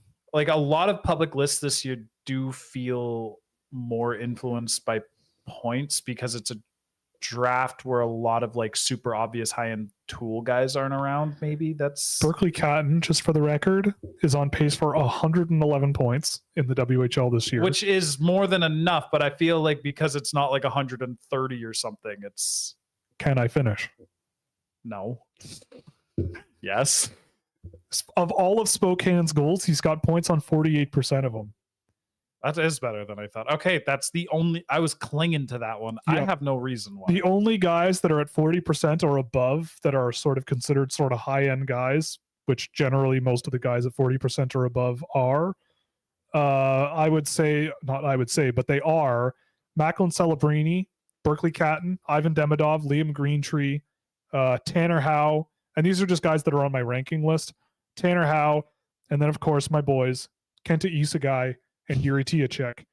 Yuri Tiacek is a defenseman, by the way. Yeah. Over 40% of the goals his team scores. He's almost a point a game. Just having a rip of a year. But yeah, Berkeley Catton is on pace to have. I don't have a reason for it. Yeah. Because to me, I've seen people critique his off puck game, which blows my mind because his off puck game is arguably like one of, if not like challenging Celebrini for the best in the draft. Maybe Artemonov, but like I wouldn't even, and I love Nikita, but I don't think Nikita's even doing that. And maybe if you want to quote defensive back checking effort, but sometimes when you're watching these WHL players, it's like he's not the most fleet of foot. So maybe he's not putting in like every bit of hustle that he has, but yeah, that's the only area where I would say he's not like pinned to like sick level. Like but that feels dramatic to drop someone of his caliber out of the top 5 to like closer to 10. Like at 5-on-5, I don't think he's going to score a ton of goals, but he's going to make everyone look really good. Like he's going to make life easier for everybody. And that's super valuable. And I think that the defensive stuff, I think, is a legitimate, maybe it's a thing, but point to bring up. But this year in the draft, like, you know who he's been reminding me of a little bit more? Not who? A one-to-one stylistic comparison, but like he feels like this year's Canadian Noah Ostlund a little bit. Not bad. I kind of dig that. I see where you're coming from there. A lot of Ostlund in his game. Yep. A lot of it comes from the way he handles pressure in transition. Ostlund was so good at escaping players that way. That's why he's the co-host. He's a smart boy. Once in a while, the words come out. You got 6 stupid takes for every good one, but the good one gets me famous. He wants to trade Uri Slafkovsky in the current for a guy who has fewer points this season, but that's okay because he has his Berkeley Catton takes. Yeah, I think that's spot on. When I was watching Ostlund at the World Juniors when it clicked for me, I was like, oh man, because that's what I saw. I had a thought of like, man, Catton's going to be doing stuff like this in 2 years. Oh my goodness. Hey-o. And then I was like, all right, let's go. Yeah. Should people, speaking of the World Juniors, we got Ray Bros. Shout out to Raver, by the way, man. One of the OGs and a longtime supporter who's making our thumbnails now. Yes, he's doing my job for me. Yeah, he's volunteering his very precious time as a young man to do some cool stuff for us. Our transitions from scene to scene are done by him. So keep it coming, man. We love the free labor. It's a lot of fun. No, seriously, shout out to you, buddy. But should people disregard World Junior play when looking at a potential NHL pick? I think it's more complicated than a yes or no. Every year I find it's becoming more and more valuable to me, but if it comes at the extent of just ignoring club play, you're missing the point with it. I always feel like it's another environment on a best on best competition where good players, if you ever just have questions, you're like, man, I got what it feels like a really good read for this player when he plays for his club team, but he's going to the World Juniors now. And I hope to see what happens when he's in an environment that changes, basically, and like what changes in his game. Sometimes you just don't really get the answers you're looking for, and it's not really all like this is the case most of the time. But then sometimes you get like, oh, he was really good. Just because it's the easiest one. Like I won't even use World Juniors. I'll use U18 because U18 tends to influence draft rankings more than World Juniors does. Yeah. And Noah Uslan at the U18s a few years ago gave me every question I had where I was a little concerned, answered. Yep. Just answered right out. I was like, all right, that's easy. I think it's true that the U18s are maybe more valuable. And I agree that it's sort of like you sort of see them in a fish out of water situation. Yeah. Like they don't have their normal line mates. Usually, they're playing fewer minutes than they're used to. But I'll throw another wrinkle into this. One of the few things that I think is legitimate criticism of folks like us who do a lot of video-based work is, and it's actually something I don't hear that often from people who it's just like most of what we hear is like you miss stuff that's on the ice when you watch it on video. Sure. But the thing that I would say, if I were 68 years old and afraid of losing my job, I would say different rinks and different video feeds have different angles of view. And that really screws with your brain sometimes of like, if a camera, some players look so slow. If you're really top down, players can look a lot slower.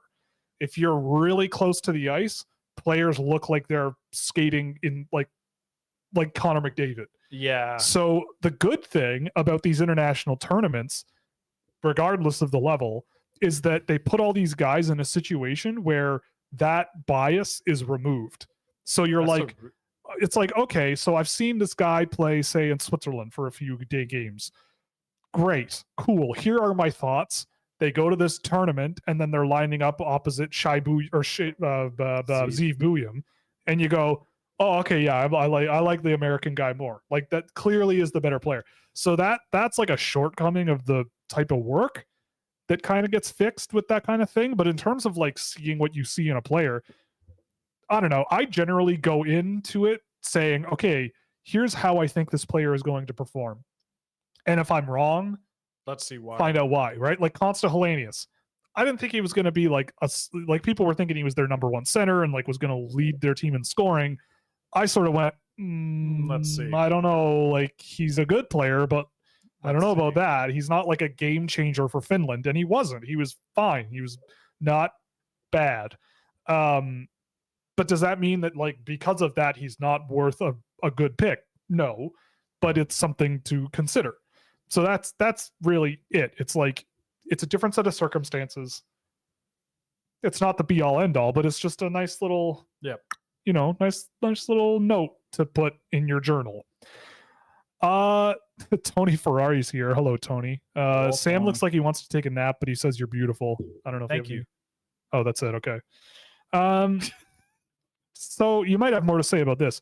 Why am I disappointed when I watch Cole Yzerman's games and then I look at the score sheet and he has a couple of points? Let's go. Fire it up, Sam. We got this. What are we doing for the next 4 hours? We got back to back on this one because didn't you just do a game too? I did today. Yeah. Okay, yeah. And he did nothing. So here's the problem with Cole Yzerman's game. And I say this as someone who still does believe in Yzerman to an extent. To a reasonable extent anyways.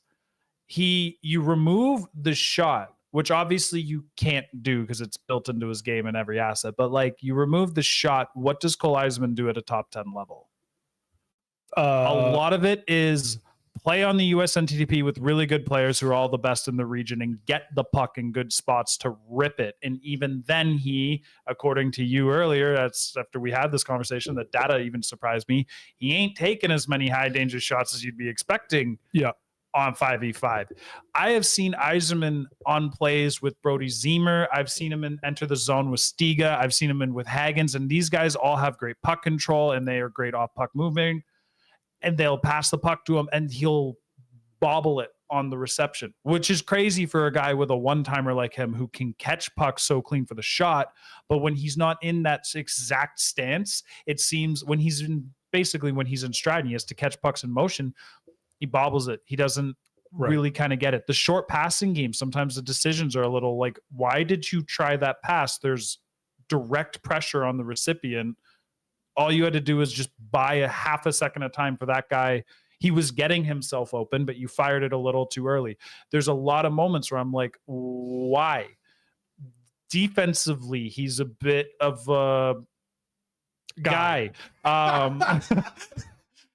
Transitionally, he's a bit of a guy, but like I've seen some things from him in transition, mostly due to like off puck routing and catching the puck, where I'm like, okay, that worked really well. He gained the zone and he knew exactly what to do in gaining the zone. But this goes back to if he stops bobbling the puck. It's not like he bobbles it every time he touches it, but he does do it like a bit too much for someone in top 10 consideration. Sorry, top 5, top 3 to 4 in the draft consideration. Yep. It's a little spooky to see all these things. One thing that is underrated about, I won't say underrated, people know about it, but he's a heavy set boy and he throws that thick. weight around and he's got a power game and he should be built as being a power player with a shot who hopefully just gets really manageable puck control in small areas. And from there, you can start to build like a pretty high-end NHL player eventually. But there's a lot that can go. So let me walk you through some of this stuff. Now, granted, obviously, this is around the point in the year where the data that I track for NHL guys kind of starts to become like useful, I would say. Let me just walk you. I'm not going to, if you want, Fractal Hockey is where you come for it all. Go to fractalhockey.com. But yeah, so Cole Yzerman, though, did a game of his today. Like I said, here's a fun tidbit for you.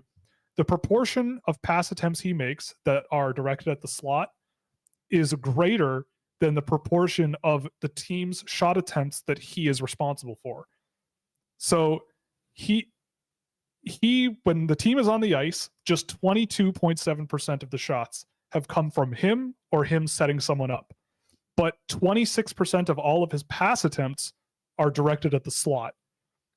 Now that's very low completion rate. And he only no, it's not. So if he makes I get what you're saying. Yeah, I'm just like he completes 20% of them, so that's also not very good. That's what I mean. Like that means he's just probably not. He has 3.7 shot assists per 60 minutes, which is extremely low. I think that's about 1 total across every game I've done of him. So, and also just as a tease for the upcoming list that I'm putting out at the end of the month, since I can't really show the data that I track, what I did do was funnel all the data into like a little program that makes text reports, like 1-word summaries of what that data says or what all of those metrics say about the player. So the way I've broken it down, and it'll be this way in the document or the post, I should say, but there's going to be broken down into shooting, playmaking, passing, defending, and offensive and defensive transitions. So there's like 6 general categories, basically. So I'll just walk you through these 6 categories and like what he represents or what comes out for him. And it actually, to me, makes a lot of sense based on how the games have gone, at least in my view. So we'll start with the transition game. So his offensive transition numbers boil down to a turnover machine. So below average completion and high enough volume where it's like he's moving the puck a lot and failing more than he should, but he keeps doing it. So it's like high volume, not a ton of success. Yeah. Defensive transitions, he's passive because he's bad. So that means he's not getting involved very often. It's not funny, but it's funny. He's not doing a whole lot off the puck in transition, and when he does, he's losing a lot. And he does this thing where you don't see it very often with young players, from what I can gather, But if someone's coming across him, he'll just sort of tap their shin pads with his stick and go a completely different direction, right? Like instead of directly engaging with the player or trying to cause a turnover, he'll just sort of, he did this like twice in the game I did today. He'll swing by and just sort of tap the pad of just the guy. Just like I can't stop you, but don't forget about me. Something like that. I don't. On that note, I don't think I picked up on that. That's a very interesting. It's maybe I'm just seeing the wrong games, but the defending category, he's labeled as invisible, so just not doing a whole lot at all. No hit. He has no offensive zone turnovers generated, which a lot of forwards do quite a bit. No shot blocks, not really breaking up a whole lot of defensive cycles. He hits, but that's about it. Like off the puck, that's about the only thing that he does somewhat often is hit. And he also threw, I think I sent you the clip today. He tried to throw a hit that absolutely would have got him five minutes in the penalty box, but he just whiffed and the guy just went right past him and they just maintained their possession in the defensive end. Passing, he's considered a non-factor, which means he's not passing the puck a whole lot. And he's also not completing passes very often, which the data, I think, says. His playmaking is non-offensive, so he's not completing a whole lot of passes that are in the offensive zone that lead to sort of offense.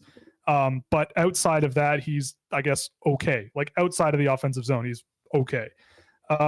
And the shooting, now you would think, based on what he's advertised as, that this would be like the gold standard, but he's listed as value.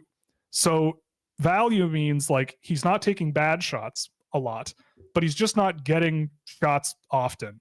So when he is shooting, he's not taking bad ones, but he's just not shooting a lot. And that to me checks out. Of all the shots on the ice at 5-on, again, my data's 5-on-5.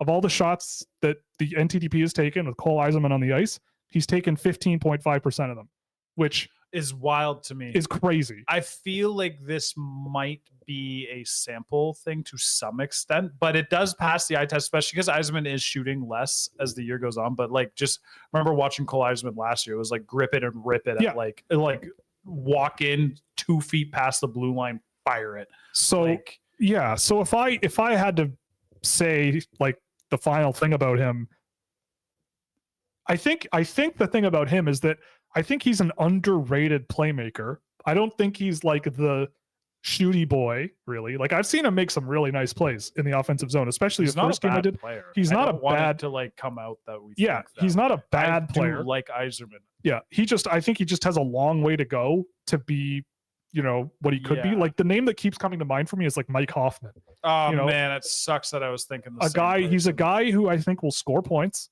He'll come in, put him on the power play, middle six winger guy. He'll score points, I think, right? You put him with a Clayton Keller, he's not going to not score 30 goals. Like, I mean, it's just look what happened when they put him with the James Haggans. Yeah. Right? Like like NTDP kids tend to do well because they're already used to playing with talented players. Exactly. So, like, they know how to play off of guys better than a lot of junior dudes who are just like playing with guys who weren't really ever show bound at in a lot of circumstances. And I think I just want to make one quick point on Eiserman. He's just like a very interesting balancing point between dominant point production and like the barriers a player has to overcome when going from a league like the USHL to the NHL, because you can score a lot of goals on the power play and you can score, like I've seen quite a few games where he does have 5v5 goals because he literally gets it, grips it, rips it, and it's just in because nobody can stop it at that level. You give him like a tiny shooting lane and he decides to take it, it's very likely going to go in. Yep. And this isn't going to turn out to be a goal scoring method in the NHL. And he's going to have to do everything else to get into those spots a lot more. So he's got, it's like you say, he's got a lot of barriers to overcome. Yeah. But he could do it. And if I'm drafting a player to bet on development, he is one of the very first I'm taking, if not the first. That's the story of this draft in a lot of ways. It's like, if things go right, these guys could be great. But it's got to go right. Like it's a long way to go for some of these guys, and Eiserman's one of them. But again, like it's not like we're saying he's bad. It's just like it's bizarre because he does have a ton of goals. He's got 32 goals in 30 games, and you wouldn't know it watching him at 5-on-5, which is crazy to me. But maybe it's just the wrong games, maybe it's whatever. But in any case, I'm seeing lots of Zane Parekh love on Twitter today. I saw that too. I feel you're down on him in a similar way you were down somewhat on Denton Matejchuk in his draft year. Thoughts?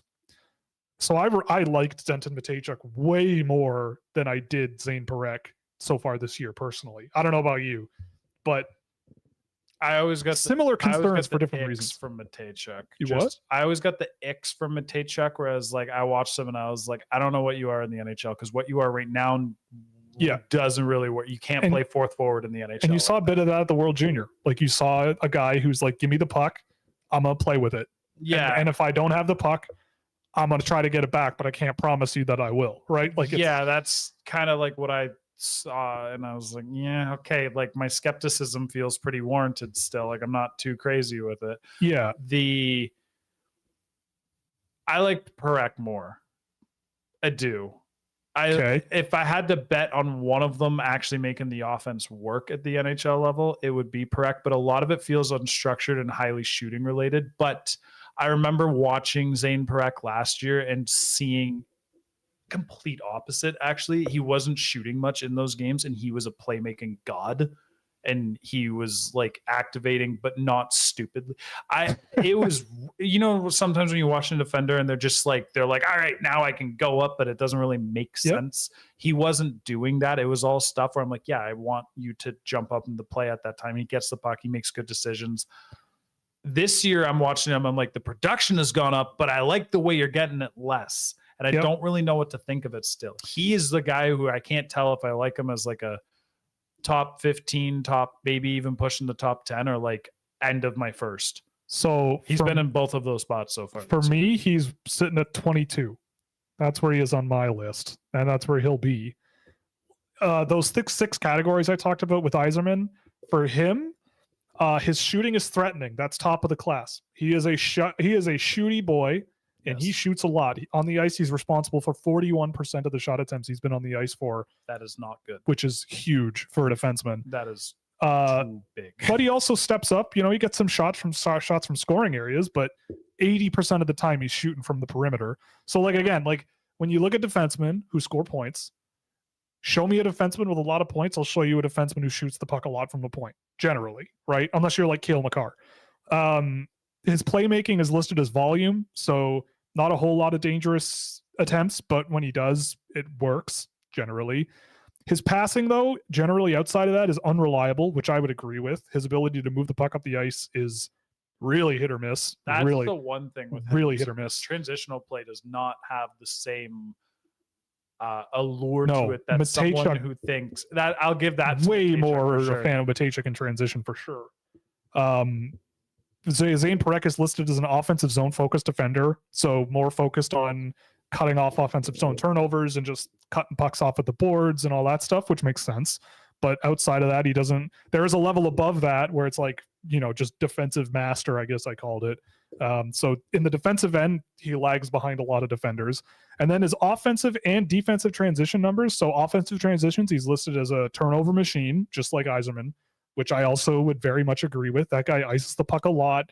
He, misses targets a lot, passes the puck off the boards to nobody in particularly who's there except the opponent a lot. And his defensive transitions, it just says bad because they're bad.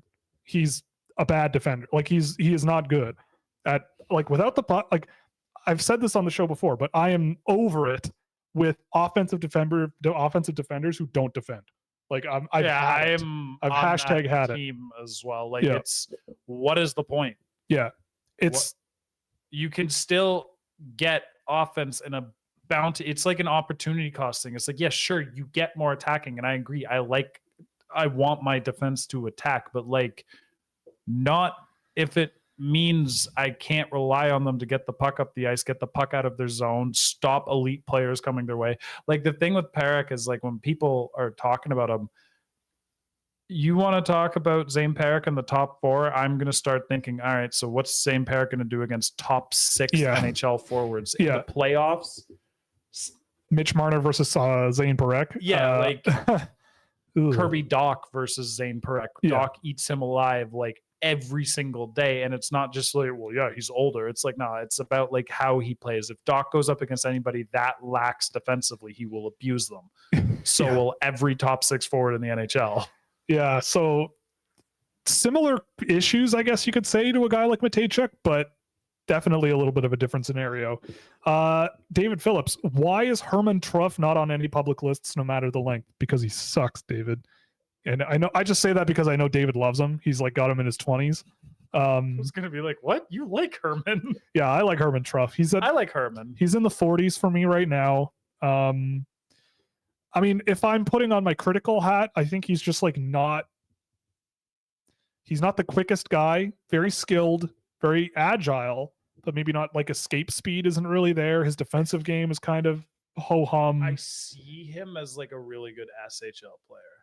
Yeah, I think he's gonna be one of those like really, really, really good SHL players who people are like, is he gonna like at some point they'll be like, is he gonna come over? Maybe he does when he's like 25, try in the NHL or something like that. And I mean, there is the potential for more. Like he does have NHL upside without question. I do, but I can see how he is slipping through a little bit. Yeah, like what is he is a question that I think is legitimate. Of like, you know, what do you like? What's he gonna be? I don't really know. Like, a decent possession winger who has a shot to him, right? But even then, like, he uses his shot a little bit too much, I would say, but he doesn't really have much else to work with on his team.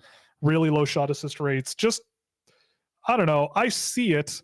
I don't necessarily agree with it. I think he's as good as anybody in the sort of second round-ish of the draft, especially this year. 35th in Europe, though, that suggests a guy going mid to late rounds. Where he was. Right. Yeah, so unfortunate, but like I definitely would be more interested in him than Alexander Zetterberg. Yes. Well, David, that's your answer. Herman Truff. We like him. We like the Truff. We're gonna get truffed, but some other people just don't seem to. Put that on a sweater. Yeah, getting truffed. Thoughts on Chloe Primerano? She's fun to watch. You absolutely said it. She is a ton of fun to watch. If you haven't seen any highlights or anything of her at that tournament, it's just a fascinating highlight reel. That's one of those like highlight reels that I wish you could just like show one of those just like women's hockey sucks dudes and just be like, yo, look at this like dude who played at the World Juniors, and they'd be like, yo, it's so sick, and be like, gotcha. She just turned 17 like 2 weeks ago, and is also from North Vancouver, BC. And there's another phenom hockey player from North Vancouver, BC that just got his way into the NHL. Leo Carlson. Nailed it. Always do. Connor Bedard, native of North Vancouver, British Columbia, Canada. But yeah, she had 16 points in 6 games as a defenseman. 16 points. 16 points in 6 games. God. She's currently sitting at 57 points in 15 games with her prep school team, her women's prep school team. The next highest scorer on her team is also a defenseman with 37 points in 15 games. So she's 20 points ahead of her next highest scoring player on her team. She's a wizard. She's a sorceress. She's a monster, and everybody should be terrified. She's going to be all over the place for sure. No question. She was the MVP for a team that won bronze. Like that's how good she is. Okay. Yeah, she had 3 points in the 8-1 bronze medal win over the over Finland in just 15 minutes of ice time. Pretty wild. Let's see, what else do we have here before we go? Oh God, let history repeat itself. Here you go, AJ. Nick Robertson for Kasperi Kapanen. Go Blues, God, go! No. Yeah, bring back Cheeks like Kapanen. Let's go. This is my first word in like 40 minutes, and this is what I have to deal with. Yep. No thanks. Yep. Thoughts on Mackie Samoskevich? I don't know why he didn't go higher in the draft besides his defending. Also has a twin sister in the NCAA. Yes. What did Samoskevich go? Florida. Did he go like 19? No, I don't think so. I don't think he went. Yeah, he went in the 20s, I think. 24th to Florida. Okay. Yeah, I mean, he probably should have went a little bit higher. He was one of the most fun players. That 21 draft was an interesting draft, but there was not a lot of like high end, like break the game open with skill guys. Mackie was fun. He spun off dudes already head up looking for like where he's trying to slip that pass, and he was awesome. I should note that I've not seen a lot of Mackie Samoskevich since his draft year, and I think I regret that in this moment. Thank you for reminding me. Yeah. I think I'm gonna go watch some tape. By the way, I just love that his twin sister's name, I should mention, is Madison Samoskevich, but goes by Maddie. So you've got a Mackie and Maddie. That's pretty cool, not gonna lie. But yeah, I mean, Mackie Samoskevich is a guy who I thought he was drafted around where he should go. Like, just bet on the skill. he was the dangly boy that year. I remember that. He just dangled. I remember he was Chicago with Coronado, wasn't he? Yeah. I remember watching the two of them and never once being like, I don't get the Coronado side of things. Like, I like Coronado too, but like more than Mackey, I was like this. Yeah. Samoskevich to me though, it's like, the defending is an issue, and like he's also the separation speed. Like, he's a guy who needed the player to come at him for him to dangle the pants off the player generally. Yeah. Gravity-based guys. Yeah, like a bit of a gravity guy. But I don't know. I mean, he's still obviously very young. He's turning 22 this year. Having a decent year in the AHL this season with 23 points in 29 games. To see if he got did he get faster to a notable extent, and what did that do to his game? Yeah, like I get the feeling he could be playing like an Anthony Duclair kind of role for Florida. You know, they used to have Duclair, you know, a guy who has the skill, has the offensive flair, but when push comes to shove, isn't like a key core player for the team. But you know, again, it's in the late first round. If you get a third line player, you've done good. Like, that's kind of how it goes, right? Yeah. And the draft drops off pretty quickly after that. Especially if the dude you picked, I always view it as like, if you got a third line guy, but when you took him, there was also that opportunity for more. It's like you did the best of both worlds. You got the safety and you still took the upside swing. So we got a question about EJ Emery. I'm not going to lie, I have not seen enough of EJ Emery to give you a good answer. Teams are higher than the public on EJ Emery. Thoughts? I think he's fine. There's teams higher than the public on EJ Emery? Oh yeah, teams love EJ Emery, man. They think he's great. He's in the Central scouting list. He's what? He's 39 NA. 39th in North America. Well, teams seem to like him. Buttons list had him in the first round. Yes, but in any case, I think Emery's fine. I've got another game of his lined up for this week or next. I feel like he's just like, I make the obvious decision kind of guy, and he doesn't do anything crazy risky, and he's just kind of solid at a bunch of stuff. But for what I'm looking at with an NHL pick, it's like, I want more. Yeah, I agree. I think he's a guy who I think could turn into like a solid defender. He skates fine. He's pretty big, but there's not much exciting about him, I don't think. But players have been like, he's an NPDP guy that I could see adding a few things into his game, and when he's like 21, I look back and be like, okay, maybe I was a little lighter on him, but like number 4 or 5 defenseman, like, okay, cool, that's fine. But like, what do I have to pass on the board to take him is always how I view it. And it's like, if I'm taking somebody in the first round and I get a EJ Emery, and then like, I don't know, maybe Luke Misa slips by me, I'm not going to be thrilled about that. Like, to me, that's not a discussion. Right. And then EJ Emery knocks his head off in a playoff game, and then you look silly. Okay. Someone asked about the top prospects game. We haven't seen that one yet, so we'll check that out for next time. Yes. The Canucks are looking for a top 6 forward. Who do you think is an underrated pickup? Andrei Kuzmenko. Anthony Duclair.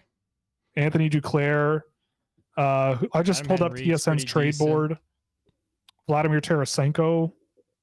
That could be fun. But I think if you're going for really, you know what? I like that one, but I'm also unbelievably biased for Tarasenko. So like, I will always say that. Duclair. You could really pull out all the stops and go for like a Jake Gensel.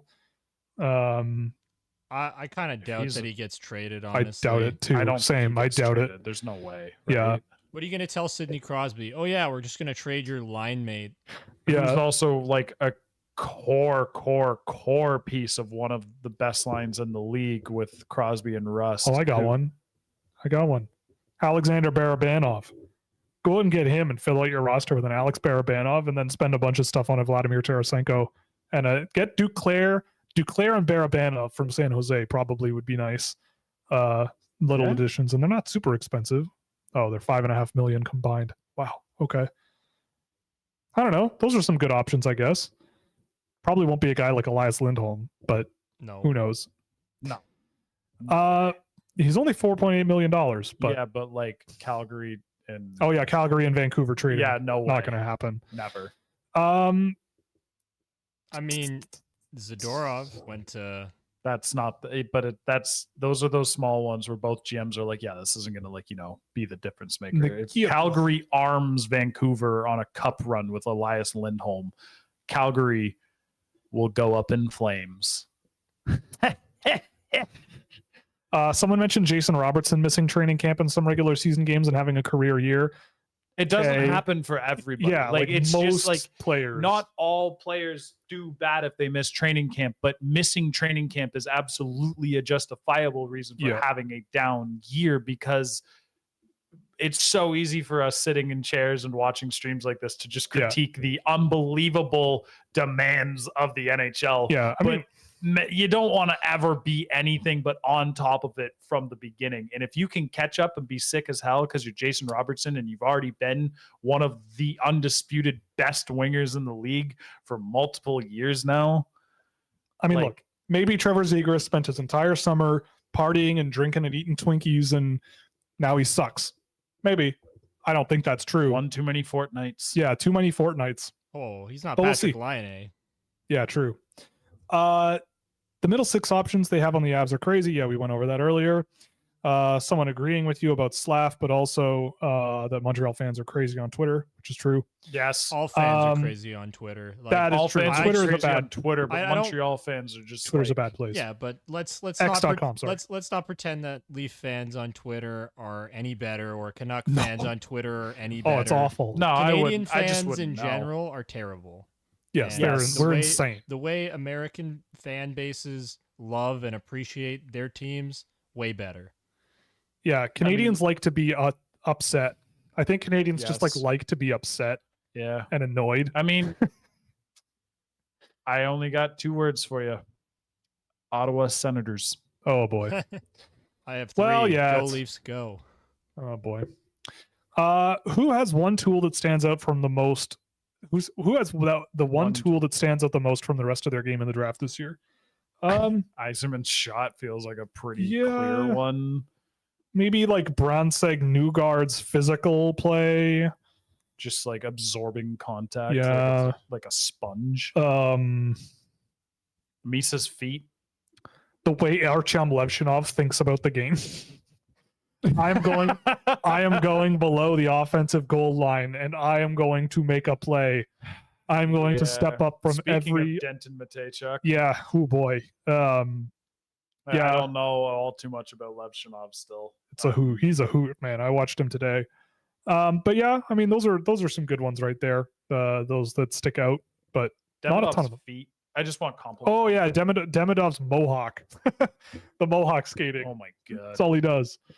I thought I had already asked this, but can't see the chat, so if I did, ignore it. Thoughts on Julius Mietinen? I have never seen him play. I know I should, so I'll write him down so I do not forget about him. David asked about Luke Osborne because he noticed him earlier in the season, and he's looked great. That's true, because he is great. Have immaculate taste. Yeah, immaculate taste, Mr. Phillips. Cody Hodgson. Oh yeah, I forgot about this. Cody Hodgson is attempting a comeback. Hopefully he can carve out a career somewhere at 33. I know you didn't do draft stuff then, but do you remember a bit of his play style? I do, actually. I don't know if you would. That's probably shouldn't be happening. Damn. Fired. AJ, you certainly were AJ, you certainly were too young to remember Cody Hodgson. I do not remember him at all. Yeah, he was sick. Like, he was one of those like Jonathan Taves type guys where super smart, really skilled, made plays really well, stitched stuff together great. And then he got like a bunch of injuries, like back to back to back to back. I think they involved his back many times. And it just did not work out for him. But he, I think, for a long time held the record for most points at a World Junior for a Canadian for quite a while. And I don't know. I mean, I hope he makes it, like, I don't imagine he'll go straight to the NHL, but like, I hope he makes it, because that would be nice poetic justice for him. Stories like that are always like, you just want to see them happen. Everything I've heard about him is that he's just like a grade A dude who just had a great career ahead of him, and it was taken away from him. I mean, he played in the NHL a little bit, but not a ton. It would be like if Nolan Patrick came back in 10 years, right? It's like, yeah, everybody's rooting for that. Yeah, it's like, great. Like, I hope it works. That would be really cool. So yeah, he was kind of like that smart, puck moving center, good at both ends, but had some offensive flair too, kind of like a Jonathan Taves kind of guy from what I remember. Oh boy. Harrison, Brunicky, Stein, Solberg, and Luca Morelli. Any of those guys tickle your fancy? I say Brunicky maybe a little bit. Solberg, I need to watch. Solberg will have a game done by next week. I don't think I see much in Morelli, Luca Morelli. Yeah, Sam's shaking his head for podcast listeners. And the last question of the night, because we're running over time already. Brian Stewart asking, since you haven't seen any of Miettinen, then I'll ask how much, if at all, you think Jiricek falls due to injury and his quote-unquote disappointing play before it. I would have thought a lot more, but yeah, his reputation's holding on. Yep, it is. I'm impressed. I would say that his play helps. I would say that his play this season was kind of disappointing. I think he was outmatched at the Czech junior level. Although I think if he were playing in the CHL, he'd be lights out good. Just the way he plays, I think he would be head and shoulders above most CHL defensemen by the way he plays. I could be wrong, but he was a little outmatched. Did you say Czech junior level? No, it's the CHL. He plays at the Czech Pro. Oh, did I say junior? Okay. He plays pro. At the pro level, he looked a little outmatched. But I don't know. I mean, he's done for the season, which is a shame. And who are the guys that have had major injuries in their draft year? Lapierre. Maxime Lapierre. Hendricks He went Lapierre. late first. Or sorry, yeah, Hendricks Lapierre, late first. Do I not know who Maxime Lapierre is? Yeah, Max isn't Max Lapierre? He was like a pest. Yeah, Maxime Lapierre. Wasn't he he was a Montreal Canadian. He was I was thinking about like for the draft itself. Yeah. Morgan Riley was mentioned in the comments. Morgan Riley went 5th overall. Yeah. Peyton Krebs broke his leg. Alex Galchenyuk played 3 games. Games. He played 3 games and got drafted. So generally it doesn't seem to affect these guys like a ton. Like Hendricks Lapierre, I thought generally before he was injured was like a late first, maybe kind of guy, mid-late first. Yeah. I don't remember where I had him ranked, but it was something around like late first. I think I had him 25 or 26. Yeah. And so, okay, like it doesn't, I don't know and again, it's like, I really like Adam Jiricek. I think he's pretty good. And when you look at the North or the European Central scouting list, would you rather have Adam Jiricek or an Emil Hemming? Jiricek. Would you rather have a Jiricek or a Michael Brandstad-Nygård? Michael Brandstad-Nygård. Yeah, I think that one's a bit more of a toss-up. I think I might go with Brandstad-Nygård, but Aaron Kivi-Harju, I'm taking Jiricek. Matvei Shuravin, I'm taking Jiricek. Igor Chernyshov, little closer, but I'm taking Jiricek. Lucas Pettersson, Jiricek. Leo Saline Wallenius, Jiricek. Right? So it doesn't take very long to be like, yeah, I'd rather have him than like a bunch of these other guys. I see my thought is that it's going to be hard to hold on to like 10-ish as a spot when other guys are going to start ramping it. There's always that new year burn. So a few guys who are on hot streaks right now are about to just blaze for the rest of the year. Some dudes about to snap at the U18s. Imagine it pushes Jiricek down to like 15 to 22-ish by year's end. Here's a question or a discussion we can end on. Would you rather have Adam Jiricek or Cole Eiserman on your team? If it's draft day, you got 7th overall. Cole Eiserman's falling through the draft. Everyone's confused, screaming, wailing in the crowd, screaming for you to take Cole Eiserman.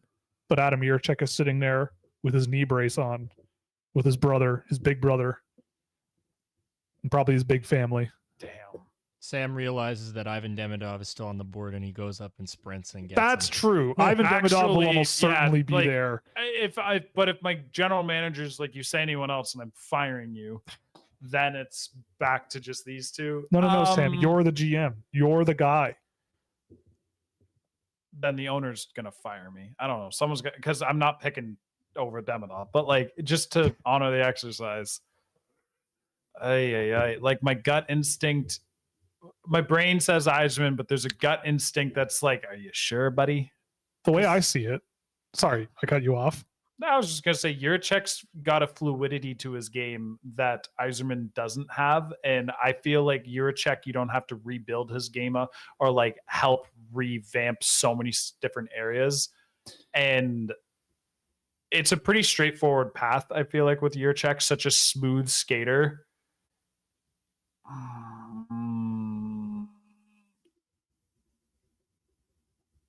I forfeit the draft pick. Sam will have an answer one day after the draft is done. Yeah, Sam will have an answer in July. That's a good question. I go with your I don't know if I put them back to back like this so much in my head, but there's about a 4 or 5 spot gap in the rankings, which is I go Jiricek personally because when I think about stuff like this, I go, okay, it's 1-on-1, right? Cole Yzerman 1-on-1 versus Adam Jiricek. Who wins? Probably. Who does Jiricek stop him, or does Yzerman get around him? Right now, Jiricek stops him. It's just one of those, like, I like this exercise, but in like 3 or 4, it's hard with the guys like Yzerman where like the upside is very real, but it comes from consistent development of other aspects in the next few years. Like if you told me in 4 years, Yzerman was able to just bulldoze kind of around Jiricek and just, I'd believe it. At the same time, you could say the same thing about Adam Jiricek. You can. So I feel like if both of them hit their best, Yzerman might have the leg up in that advantage. But it's easier to see Jiricek as the safer path, and he still comes with a lot of upside. And Yzerman does have, like, if the answer was, do you want Mike Hoffman or a second pairing defenseman? You know who you're taking. I have Jiricek higher right now, but I have him in the same tier as Yzerman.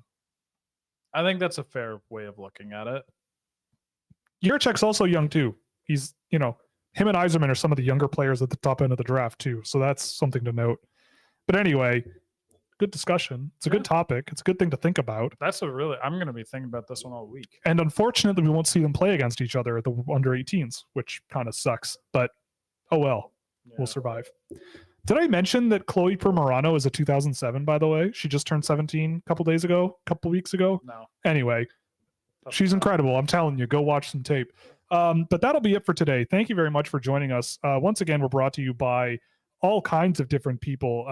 Fanatics, you can scan the QR code in the stream or check the link in the description where you can give us a small kickback on anything you purchase in the store, like Sam maybe buying a real Blue Jays jersey without the Chicago Cubs thing on it, which is just so goddamn funny. We're also brought to you by Puck Preps, where Sam and I write, along with many other relatively smart people. We cover NCAA prospects and the CHL entry drafts, or CHL drafts, whatever you would like to call them. We're also brought to you by Fractal Hockey at fractalhockey.com, which is my corporation that is dedicated to using my hand track data and player analysis tools to help with recruitment for NCAA teams and European clubs. But if you're an NHL or AHL club, we're happy to help you as well. And we're also brought to you, of course, by Scouching.ca, which is my own website. It is a place where you can find all kinds of data tools. We got a really fun Discord server that we're all a part of and have a good time. We have some chats, play some games in there. It's a good time.